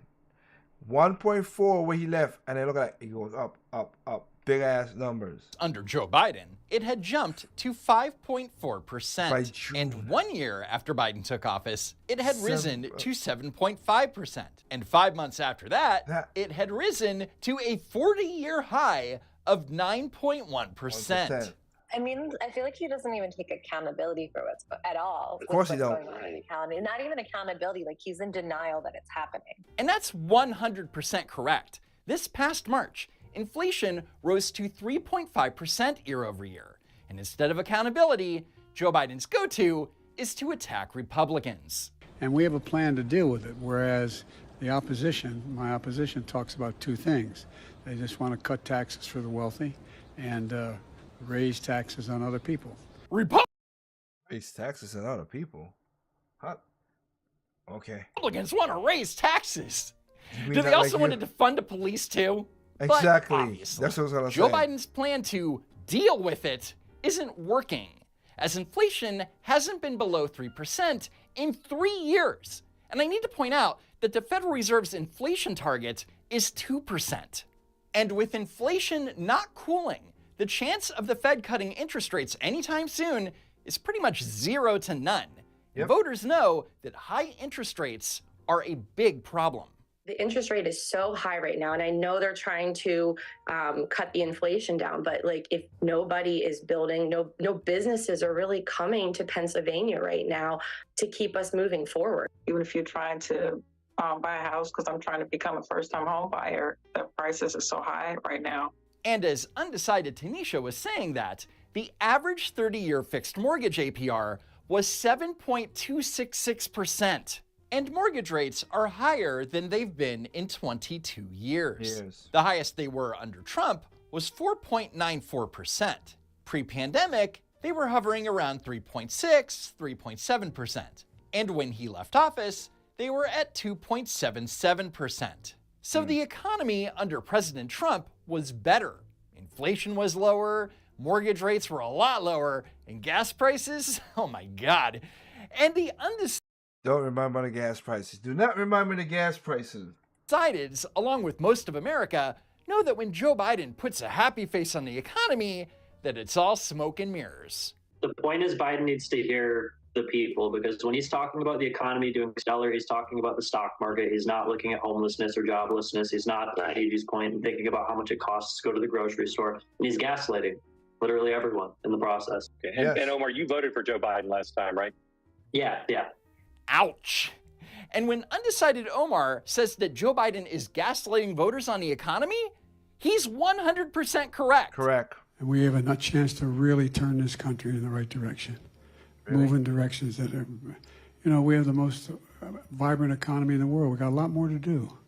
More to do. More to do? Haven't you done enough damage already, Joe? And say what you want about President Trump, but he never gaslighted voters about the state of the economy. But then again, he never had to in the first place. This is why I stopped shopping on Amazon, and you should too. Let's not forget that in that regard. All of that, you might think things are bad for the Biden campaign. But it should be. President Biden's Trump card might be Donald Trump. Listen to this group's thoughts, undecided voters, on the former president. I just think Donald Trump is mean. He's a bully, and I think his policies are solid. I pretty much agree with most of them. I just don't like him as a leader. But here's a question, undecided Virginia. Would you rather have a mean president who is effective, or a doddering fool that needs cue cards telling him exactly what to say during heavily scripted meetings with world leaders, complete with instructions on when to pause while speaking? Which should not be surprising, considering that Joe Biden needs instructions on how to enter a room, when to say hello, and when to sit in a chair. I'm not kidding, by the way. This is real. I don't think he does a lot to try to bring groups together. And from when he ran the last time, our country became so divided. I don't know if it's anything particular about what he said or did, but our country really picked sides on this. But honestly, you can't say that Joe Biden is doing anything to fix divisions in the country. You know, unless you think that calling half the country extremists who want to destroy our democracy is any better. Trump is so volatile, and not only internal strife and conflict, but, you know, like, I don't feel comfortable with him calling someone with nukes Rocket Man. Little Rock. Sorry, wrong one. Motherfucker. That don't even make no goddamn sense. Little bit of nukes, Rocket Man. Okay, here's the thing. There was no wars under Trump. That's a fact. There also, do you not see what happened when he's the, you know what? I'll let him explain because it's just so weird. Joe Biden is just not that when it comes to the thing. Oh my God. Sorry. Man. Come on. How is that not hilarious? And believe it or not, it was all very calculated. Now he's talking about a massive weapon exploding over the ocean, Pacific Ocean, which causes tremendous calamity. Where that plume goes, so goes cancer, so goes tremendous problems. And I want to tell you something, and I'm sure he's listening because he watches every word, and I guarantee you one thing, he's watching us like he never watched anybody before. That I can tell you. That I can tell you. But instead of starting a nuclear war, Trump actually did what Obama and Biden refused to do. And that's meet with the North Korean leader. What followed was a historic summit between President Trump and Chairman Kim Jong-un. It also led to this historic moment where Trump became the first United States president to cross the demilitarized zone and step into North Korea. If you were lucky enough to watch it as it happened live, you'll understand how thrilling and important this was. Also, he stopped shooting missiles. I know, right? He stopped shooting missiles over Japan and into the ocean. And then when Trump left the office, what happened? Oh, wait a minute. He went back to shooting missiles over people again. On the other hand, here's Joe Biden's idea of lowering the temperature. What is your message to Iran in this moment? Don't. 24 hours later. Iran has launched a direct attack on Israel, firing dozens of drones toward the country. Has President Biden considered maybe beefing up the public Iran posture to be more than just one word? You're referring to don't.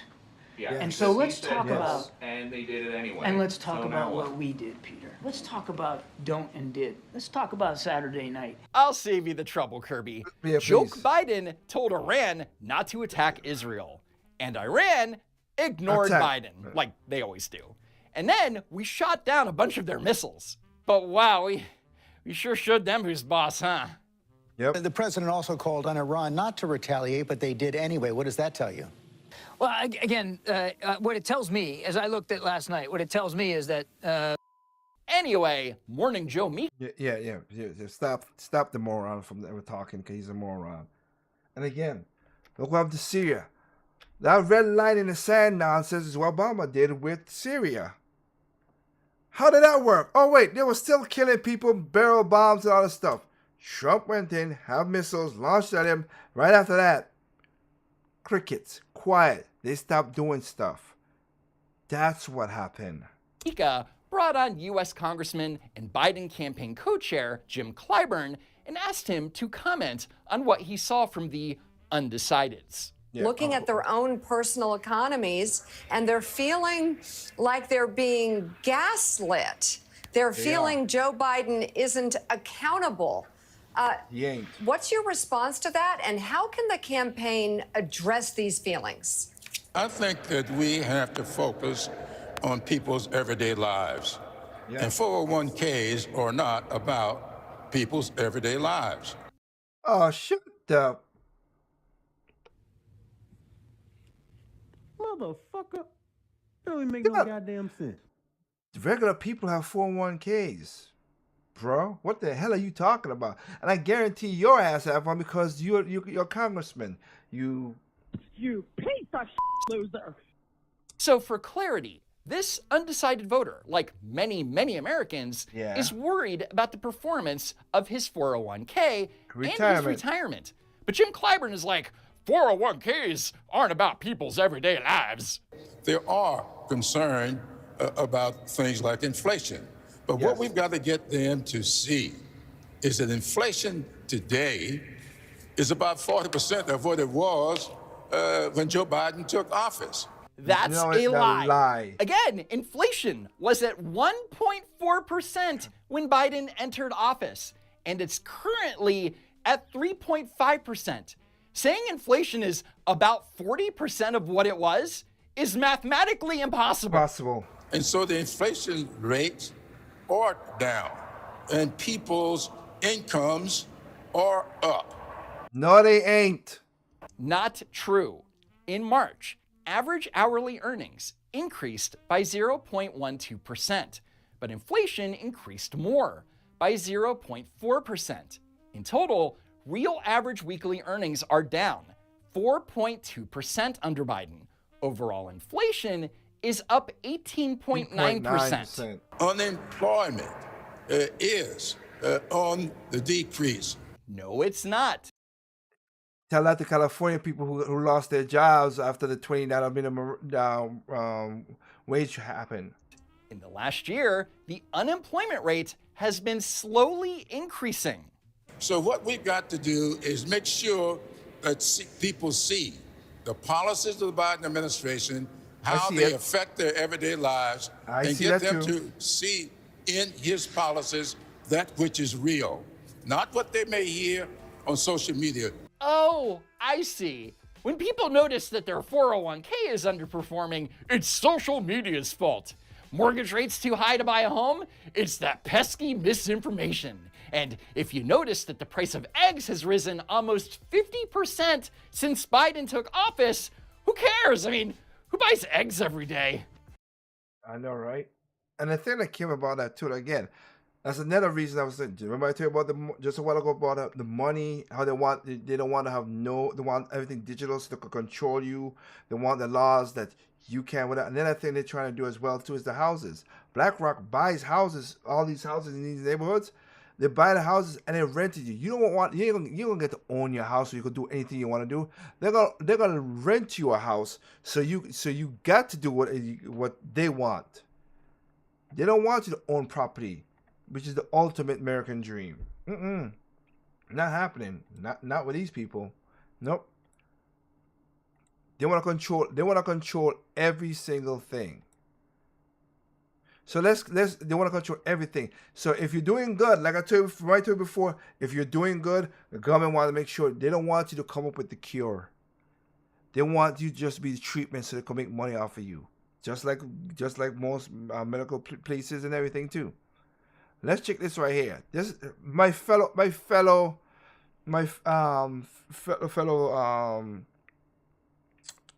Caribbean man family. New at 10, they have operated their mobile car wash for 6 years in the same city. Then they were told they'd have to leave because the city says they are not a mobile car wash. Confused? They were, and it's my turn to Help Me Howard with Patrick Frazier.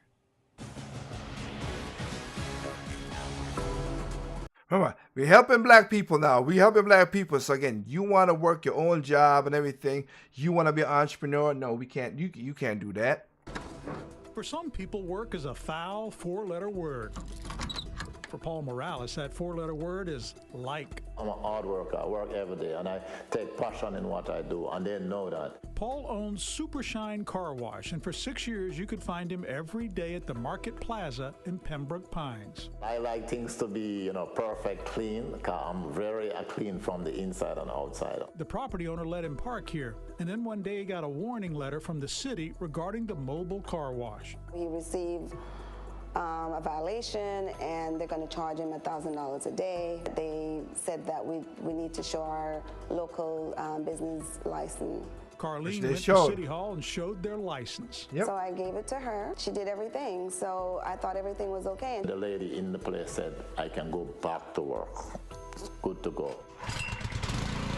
Paul Good to started go. cleaning cars again. A month later, Pembroke Pines sent the landlord a new warning that the car wash had to be a part of the development plan of the plaza, which is nearly impossible. For us to be a part of development, that means it's a new plaza. Pembroke Pines also sent out people to tell Paul, get out. Oh, no, you guys have to move. No, I'm gonna call the police. Paul left with his work van and left confused. We've been in that plaza for 6 years. We've never had any issue.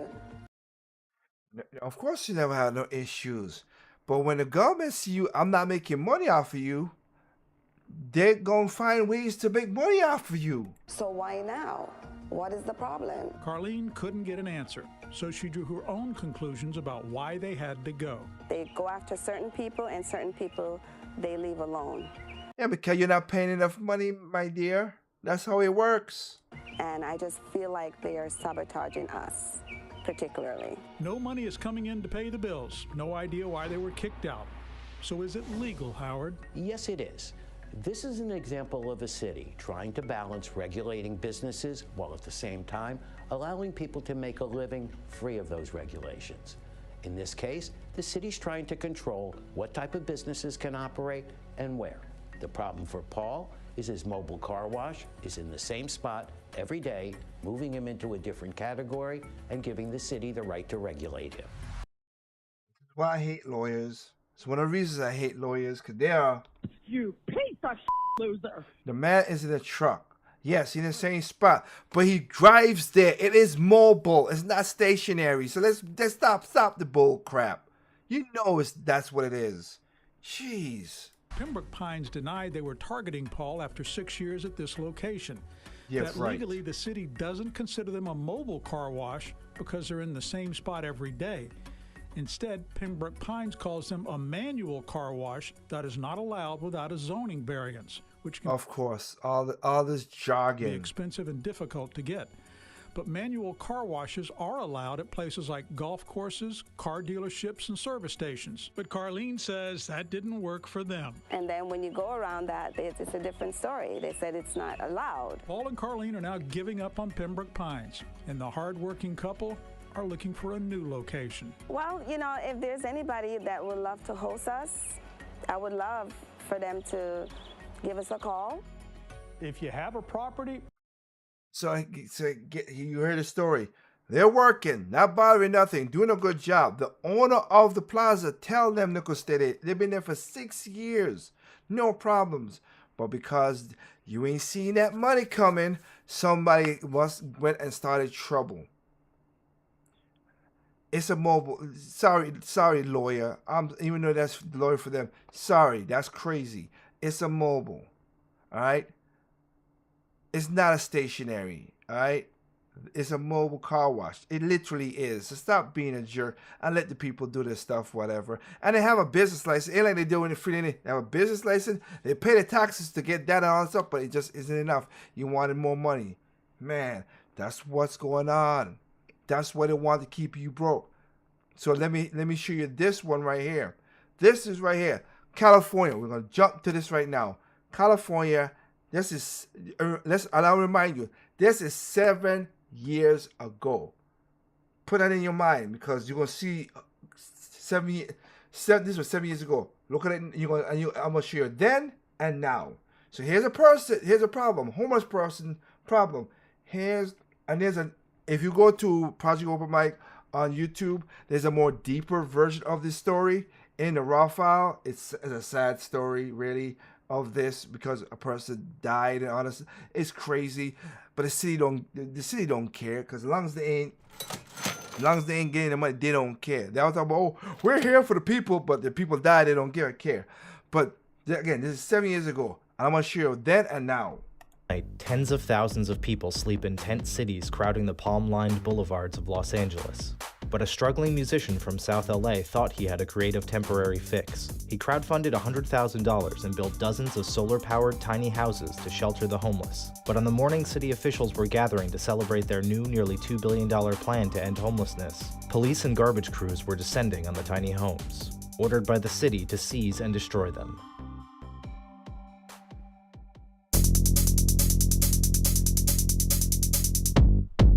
problem that's spinning out of control. Reaching crisis proportions. Fair to shelter crisis as the city is overwhelmed by a spike in the homeless population. Homeless camps are seen everywhere. He's been living on the sidewalk here for the past 30 years. What is behind this homeless crisis in LA?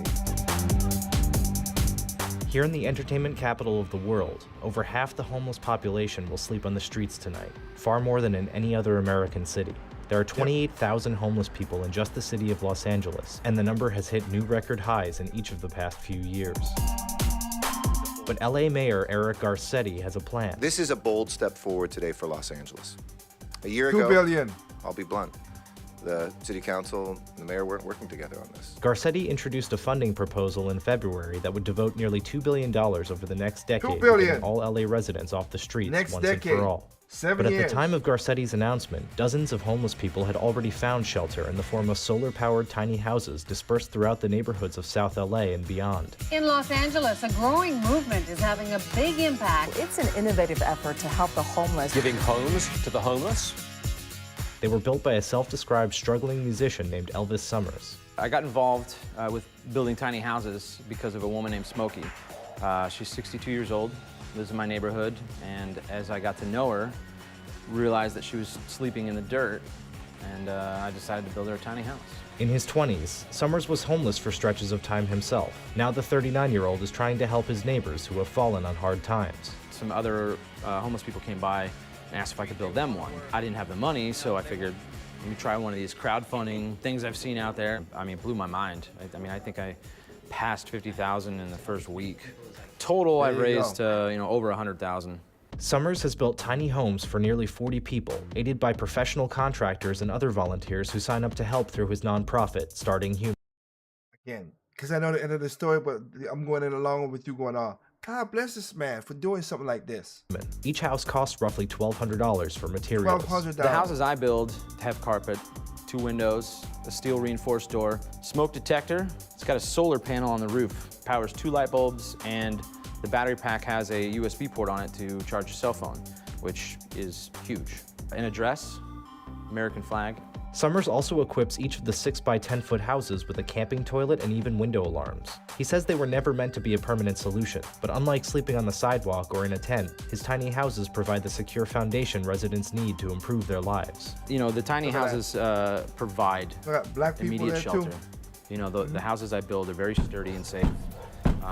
People can lock their stuff up and know that when they come back from their drug treatment program or a court or finding a job all day, that their stuff is where they left it. I got my resumes, my shower stuff. Want to not be homeless. Want to order pizzas in my own home. Exactly. I want to be You know what? clear, man. He's here to promote, and he's also here to keep on with propaganda. But as Summers was building houses, anger in the community over growing street homelessness was reaching a boiling point early.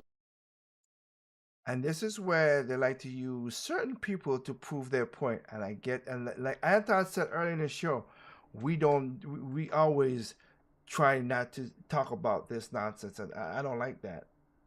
Early this year. These homes were nothing more than a detriment to mine and my neighbors' homes. Really? Really, lady? Really? Families and children. And they created a sense of terror in the residents. Nestled within dour tent shantytowns, Summers' tiny houses became brightly colored targets for residents who want the homeless out of their backyards. They had the children walking in the middle of the street and not on the curbside when they're going over the overpasses. No, they're not. Stop lying. You piece of loser. Stop lying. Most of Summers' tiny houses were placed on private land that's been donated to the project, such as a parking lot outside a convenience store and a church in Compton. A handful replaced the tents that have proliferated on freeway overpasses. They're not right. A handful replaced the tents that have... Look at that. You can still walk that way if you have to walk that way. You still have space to walk. You're not walking in the streets, so stop lying, lady. Proliferated on freeway overpasses. Like, this is much better, where a guy who maybe is crazy mentally could push your child, and I was showing a video about it. I don't have the video right now, but as you just saw the other video earlier, you could punch a child in the face. They could push a person in the streets. You kidding me? passes. They're not right in front of a business. They're not in front of somebody's house, and the sidewalks are extra wide. So, it seemed, as far as public places, the safest, best place to be until I could get land and then take them and put them on property, building a small community. But LA viewed the houses as a nuisance. In February, the city council amended a sweeps ordinance to allow the tiny houses to be seized without prior notice. Seized without the notice. On the morning of the 9th, police and garbage trucks descended, towing 3 of the houses to a Bureau of Sanitation lot for disposal. My phone just blows up by everybody on 42nd Street, just freaking out, like they're throwing us out of the houses. They're telling us they're taking them. Like, what do we do? I mean, they wouldn't let them get their clothes or their medications. They threw them out, left them on the sidewalk. I pleaded with them. I was like, okay, well, look, they have wheel locks on them. Let me unlock the wheels at least, so you don't break them. No, they refused. No? They just wanted to take them and destroy them. Summers managed to move 8 of the threatened houses into storage before they were confiscated, but their residents had nowhere to go. I had to evict 2 veterans who paid their ticket. They shouldn't be homeless, period. Yep. Just, I get angry. They did their service. They gave up their dreams so the rest of us can be out here and be a bunch of assholes. There needs to be some respect. Our community was so negatively impacted by these structures that...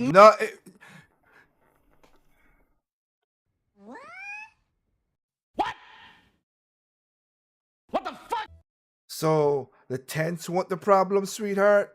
The tents and people just got trashed all over. That was not the problem, but the house that they're gonna keep their stuff inside is the problem. Okay, that makes sense. Many of us come together to get them removed. We called Councilman Price's office because we needed him to do something about it. I don't think living in that box is the alternative to having some housing. Kern Price is better than nothing, you piece of is the LA City Councilman who represents the district where the houses were located and who ordered the seizures. My main objections to the tiny houses, I really want to call them houses, they're really just boxes. They're multicolored boxes. Is that they're safe? They're not safe. They're safe compared to a tent.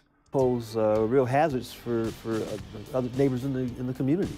People in neighborhoods that are concerned about all of that, their property values and, tiny houses and homeless people in their neighborhood have every right, period, to be pissed off. And I completely agree with them. But, you're misdirecting your anger. Exactly. To the powers that... So that makes sense right there. They're still there, crazy lady. That makes sense right there. You seeing right there? You see it? The tents like that, that makes more sense than the house where you could at least get with. Y'all full of it. That are supposed to be doing their job. Exactly. My whole issue and cause is that something needs to be done right now. See, look at that. Let's look at the angle again. Look at the angle. See, there's more stuff now. They park their bikes outside, so now the kids have to walk in the street. Needs to be done right now until permanent housing does come available. I think it would never happen. Fix is a false sense of security, as would the tent be without any real supportive services. But to homeless people who had escaped tents and moved into the tiny homes, the security they provided seemed anything but false. After the city's sweep, they were forced once again to call the sidewalk home. I've been homeless like 2 years. One of the guys, Willie, who's an engineer who I gave the Red House to, he used to have it right here. In the house, you feel secure because you lock your door. After Willie Hadnot's house was seized by the city, he went back to living in a tent above the 110 freeway. I try to cover it up. So as much as I can, but Willie Hadnot's house was seaway. So tell me you could walk now when you couldn't walk there when the house was there. Make that make sense. Try to cover it up, as much as I can, but as you take and cut it with a razor blade, it's not too much security you have at all. Oh. You know it's coming. You know that they really don't care for you. See, you gotta walk on the streets. The officer told me, he said, well, get a job. I said, can you help me get one? I'm willing to work.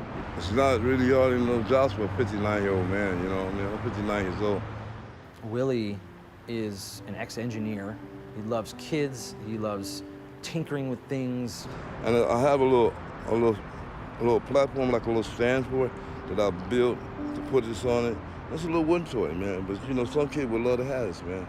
And I got this out of dumpster, which I really don't like to say, but I do go dumpster diving. a few days after I gave him his house, he pulled me aside and basically, I mean, he just told me that like he was so low and there's just no hope. And he basically he was giving up and he was contemplating ending his life. There you go. Finally getting hope, there's a chance, you know? Maybe I can turn this around. And then just, you know, having someone come and suck it away from you. Yeah. You know, it's horrible. I put a lot into it, you know what I'm saying? And I'm not saying I wanted a lot back, but We've offered housing to individuals who are willing to come in, and you know, frequently the response is, well, I don't want to go to the shelter, I just want to stay here on the street. There are a fraction of shelter space to how many people are homeless, but otherwise the shelters are dirty. It's dangerous in there, the food is not good, it's got bed bugs. You can't go with a girlfriend, pets, or any of your personal items. Having someone sleeping on the sidewalk, under a bench or on a bench. I think the way you make it better is having some kind of coordinated services, you know, where you can refer people to the kind of assistance they need. And that guy was doing that. So you're lying right there to your teeth. Because again, go in the raw file of Project Open Mic on YouTube. There's a video where it goes way more detail. The guy with the spiky hair was building up the house. He was doing that, helping people get jobs and stuff like that.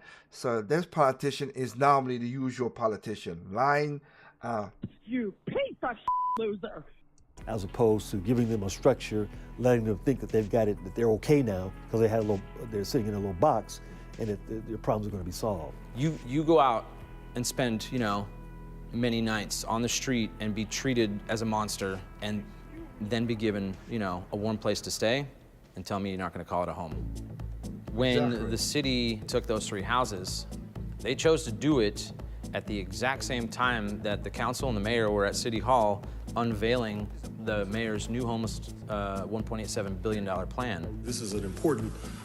we are beginning to make a difference, and a difference that is long overdue. We've identified some action items and working closely with the county, and so we're working really in collaboration in ways that we haven't before. We have identified a need to come up with some funds, a specific number of some funding for a prolonged period of time. Everything that they have been doing, and you know, it doesn't work. It's just years of circles and, you know, bureaucratic holds and wait times, and you know, like, I would like them to care. 10, 20, 30, 40 years. Care. I mean, they don't care. Where's all the housing? Mayor Garcetti's plan focuses on permanent supportive housing, aiming to build 10,000 units for homeless families over the next decade. But in the meantime, LA is taking funds away from temporary shelters. The tiny houses are, you know, a cheap, effective, immediate step.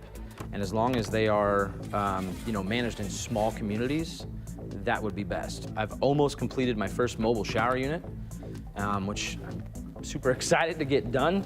Currently, Los Angeles owns thousands of vacant lots that could provide locations for micro-housing villages like those that already exist in several other cities, including Portland, Seattle, Austin, and elsewhere. I mean, not only they could open a few up that have been sitting there for decades that we could build communities on, but open up a warehouse and stop chastising the homeless for collecting the good citizens' garbage. Encourage them, give them a job doing it.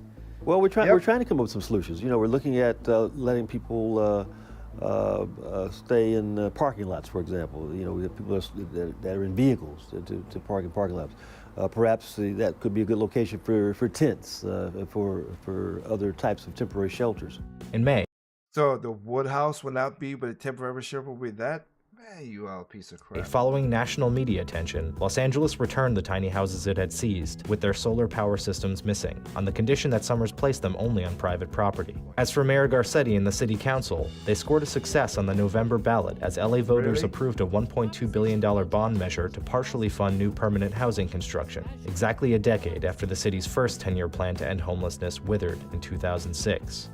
Every Angelino deserves a safe place to sleep at night. The mayor's office says that though the city appreciates citizens' creative solutions to end homelessness, he does not support opening a surplus lot for Elvis Summers or other tiny house village concepts until the city has some more time to study the issue. Business as usual for me. I'm gonna keep building, I'm gonna keep helping these people. This can all change. I mean, if people want a beautiful, positive community, you have to build one.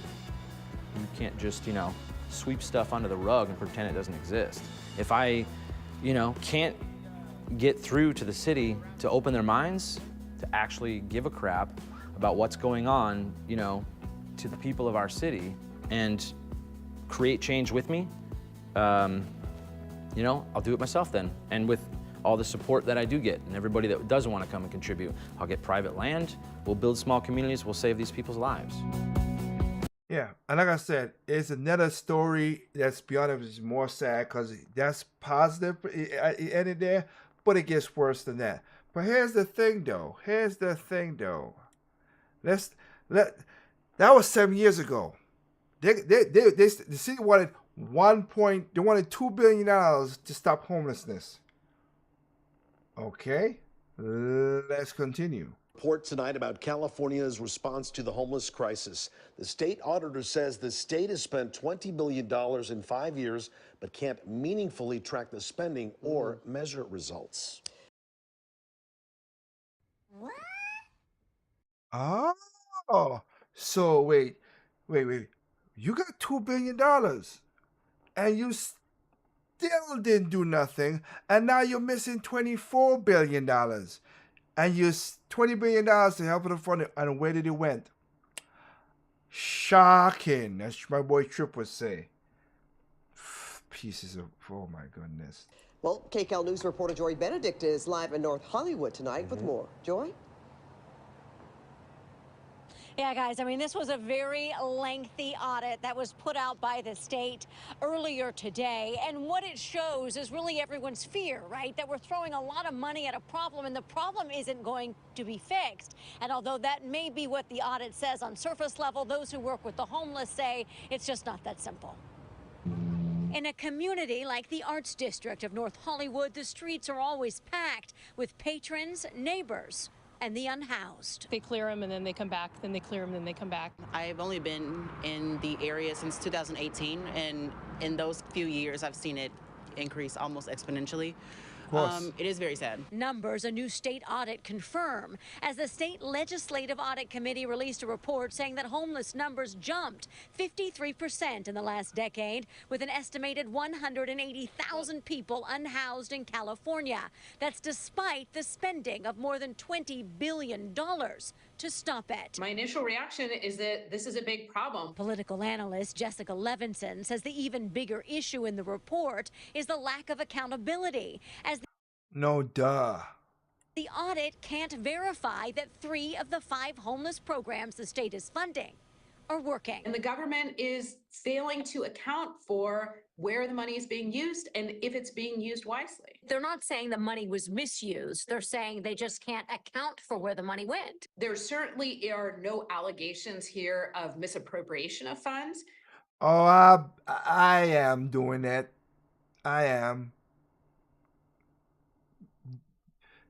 But this is just a black hole in a space where we need information. But those who work with the homeless say it's just not that simple. The key reason that our homeless numbers are going up is because more people are falling into homelessness. Stephanie Klasky Gamer is the CEO of LA Family Housing, which helped 15,000 people last year alone, either experiencing homelessness or fighting to save their home. The funds that were audited were all emergency response programs that came out during the pandemic. She says she knows how her agency's dollars were spent, but since state dollars are mixed with local funding, they just may be harder to trace statewide. I imagine that gathering data because of how these funds were released is more challenging, not because the funds haven't had an impact. The 2 programs the audit said are clearly working are CalWorks and Project Homekey. Project Homekey dollars were used to purchase motels. So that's an easy quantifiable measure. You received $100 million and you bought 10 motels. But she says the bottom line is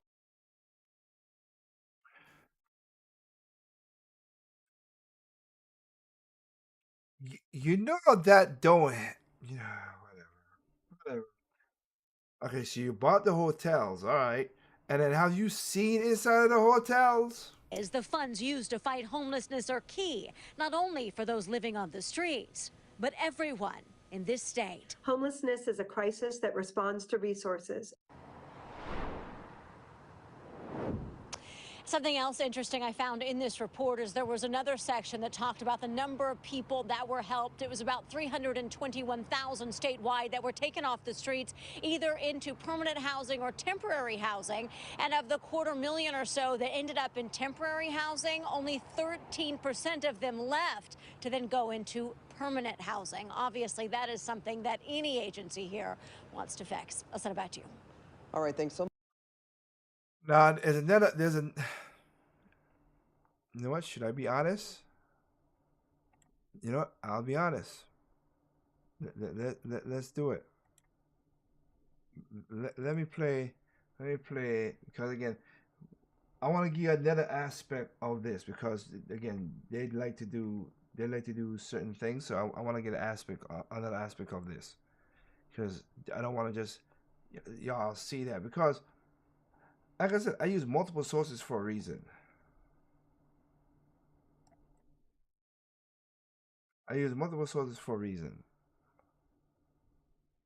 Okay, it needs to be situated like that.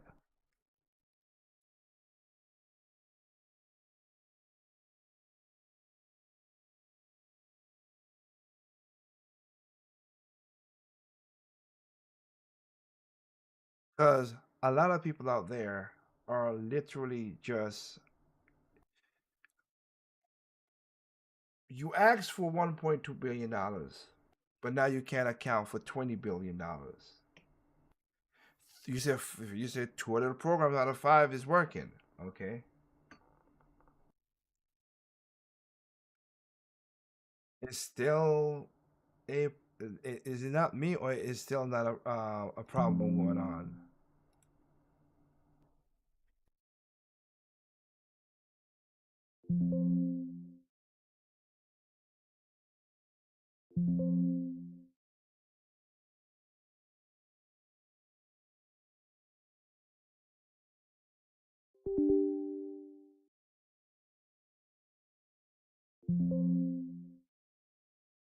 So let's just let me see if like I said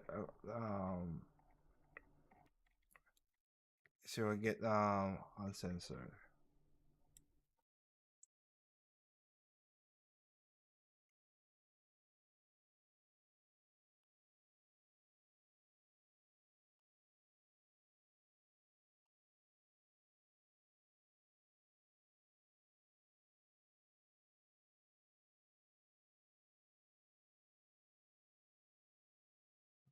It won't be.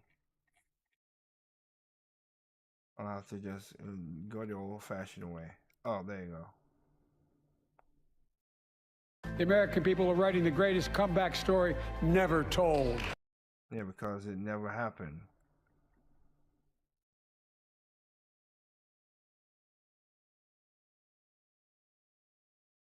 Billions at its homelessness crisis.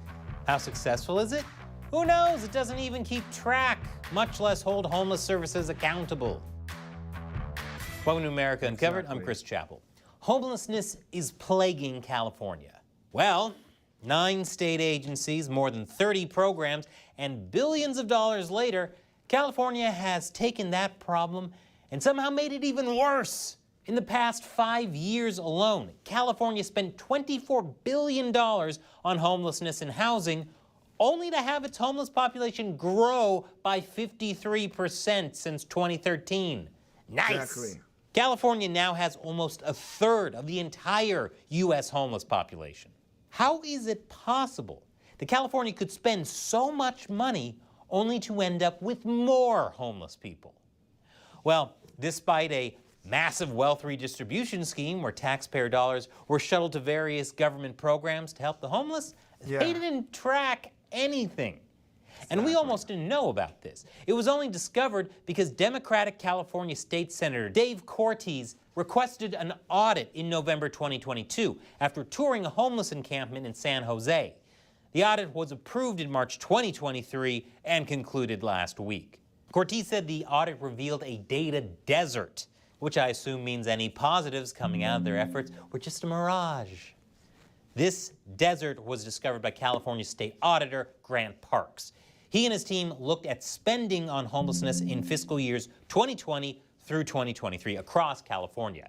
And they found that California failed to track its homelessness spending and results. So they got people who were bad with money to help the homeless.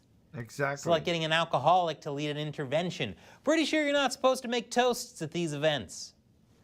The audit put the spotlight on the California Interagency Council on Homelessness, or CAL-ICH, which is in charge of coordinating California's state agencies to combat homelessness. Since its founding in 2017, CAL-ICH has only reported its financial information once, despite being required by law to keep track and report on financial information. That report only covered fiscal years 2018 to 2019 and 2020 to 21, which isn't a big deal. I mean, it's not like there's a federal agency that would come down on anyone else if they failed to correctly report their financial information. Exactly. Happy tax day, by the way. I know, right? CAL-ICH hasn't bothered keeping track of their finances, despite the significant amount of additional funding they received in the past 2 years. Why didn't they make the reports? Well, because despite the additional funding, they said they didn't have the funds to continue collecting that data. So with billions of dollars flowing in, CAL-ICH was too poor to do something as basic as keep track of finances and goals on a spreadsheet? Is that free Google account too expensive for them? And the rest of the audit isn't pretty. The state auditor also looked at 5 of over 30 programs aimed at preventing and ending homelessness. Those are collectively worth around $14 billion. Only 2 were considered cost-effective. And when it says cost-effective, it means a whopping $144,000 for each housing unit is a good use of money. Oh, and by the way, this isn't new construction, no. HomeKey converts existing buildings into residential units. Where were they housing them? Instead of Venice, California, did they accidentally send them to Venice, Italy? On a golden gondola? Exactly. When it comes to the other 3 programs, who knows whether they were cost-effective? And that's why I said you gotta listen. I wanted to give a different perspective, because the other one was the CBS News was like, oh, well, yeah, it's different than that. Yeah, 1,400 for a house. Are you kidding me? That's cost effective. $144,000 per person. The auditor couldn't track them since CAL-ICH didn't consistently gather information on program costs or outcomes. The best it seems CAL-ICH could do was show which identity groups homeless people belong to based on age, race, and ethnicity, gender, and other similar categories. How is this okay? Imagine what would happen to you or me if we're being audited by the IRS and we told them, I can't tell you how much money I have, but I can tell you how many middle-aged transgender Korean cashiers I gave my money to. Taxpayer money was just going into a big black hole. Exactly. CAL-ICH shot back explaining that they intended to assess the effectiveness of state homelessness programs, but they gave no details of real plans or even evidence of trying to start. I know they probably just need more taxpayer money. It gets stupider. The auditor identified more than 100 enrollment records with client names such as Mickey Mouse, Superwoman, or a name indicating it was a test client such as test participant. Since tracking money and real people is difficult for CAL-ICH, it's not surprising to see that bed inventory and enrollment also isn't tracked well. The audit cites one shelter that reported nearly 1,100 people enrolled in fewer than 300 beds. Wow. When asked about this, CAL-ICH staff explained that enrollment records do not always show when individuals stopped receiving services. Either that or they were all sharing beds to hold battle royale wrestling matches. Basically. The saddest thing about all this is that my joke is somehow the less ridiculous explanation. True. To say there are a lot of holes in California's data on homelessness is a bit of an understatement. It's better to compare it to a net, where the holes are the real main function.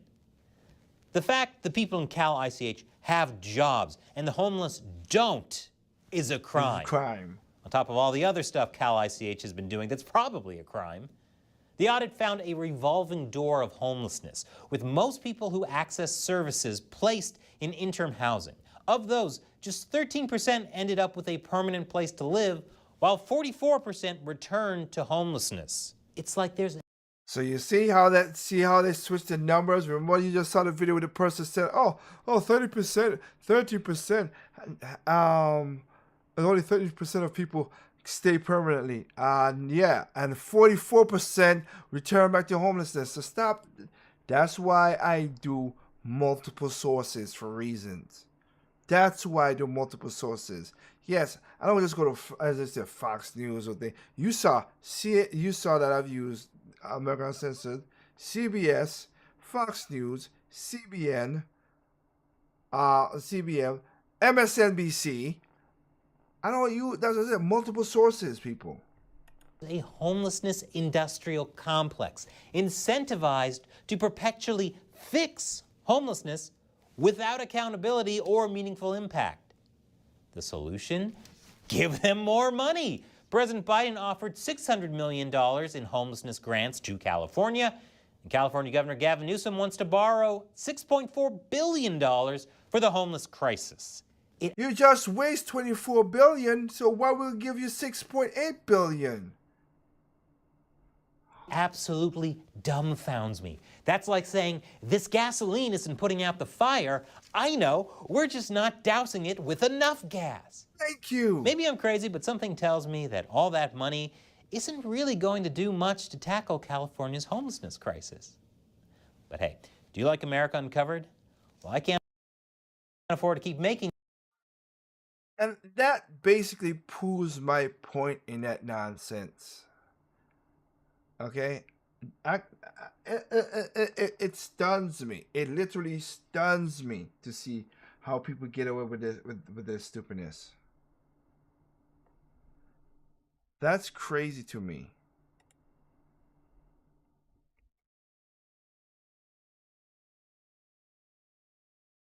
These people try to get away with the nonsense they try to get away with. How that makes sense? It doesn't. But we gotta play these games for these people though.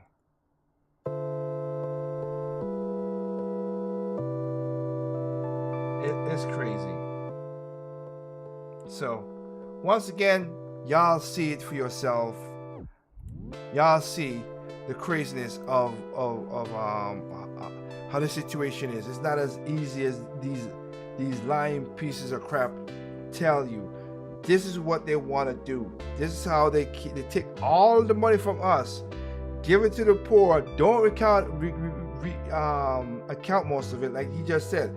If that happened, you know for sure the IRS will be on our butts. Right now, like my wife would say, because my wife literally had to pay a lot of money and for her taxes, and trust me, she wasn't happy with it. Okay. This is part 2 of it. I might be on part 3 because I need to do another part of. I have another way to talk about something. But I just want people to understand how this is hurting middle class. The middle class is getting effed over. That's why I have my little phrase of the rich stay rich, the poor keep on getting poor, and the middle class is getting effed over. Because we are. We pay a lot of taxes. And the government just spends it. And the reason why we have inflation is the government. The reason why they have food deserts is the government. The reason we got a lot of high crime is the government. Again, if anything you took out of tonight's show, if you don't out of the show, is this. Make sure you find your DAs and find out what your DAs are about and get them to no defunding the police bull crap. Don't let them hit you with black people, don't hit you with that. If they do a crime, you lock them up. That's what I want. Put them in jail. That's why I had to go through a little of you seeing all the stuff that's happening, okay? Showing you all the evil that these people do. And they do evil. They definitely do evil. So, again, thank you for joining me tonight. Hope you all are doing well. Join me next week again. We'll do part 3 of this because I keep on going. Cause I need to. There's another part of this that still needs to be explained. Started late. Thank you all for joining in the show. We have 52,160 people across all platforms. Like I said before, if wherever you're watching that, if you have a description, in the description is a link tree.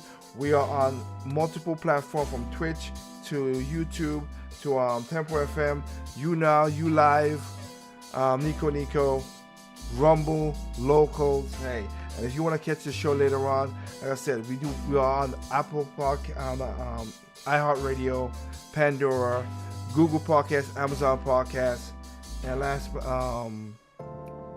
podcasts. Anyway, basically that's where we at. So check us out. Share the content, help us out. I know again, I want to thank everybody who coming on Project Open Mic on YouTube.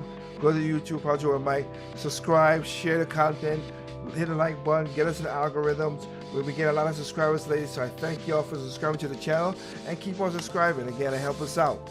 With that said, remember, take care of yourself, take care of your family, take care of your neighbors, and that'll be a better community. And of course, remember, evil comes in all shapes, size, color, creed, height, nationality. Evil's evil. And last but not least, remember, people are stupid, individuals are smart. Be that smart individual, all right? Have a good night, and we'll catch you next time. Peace out.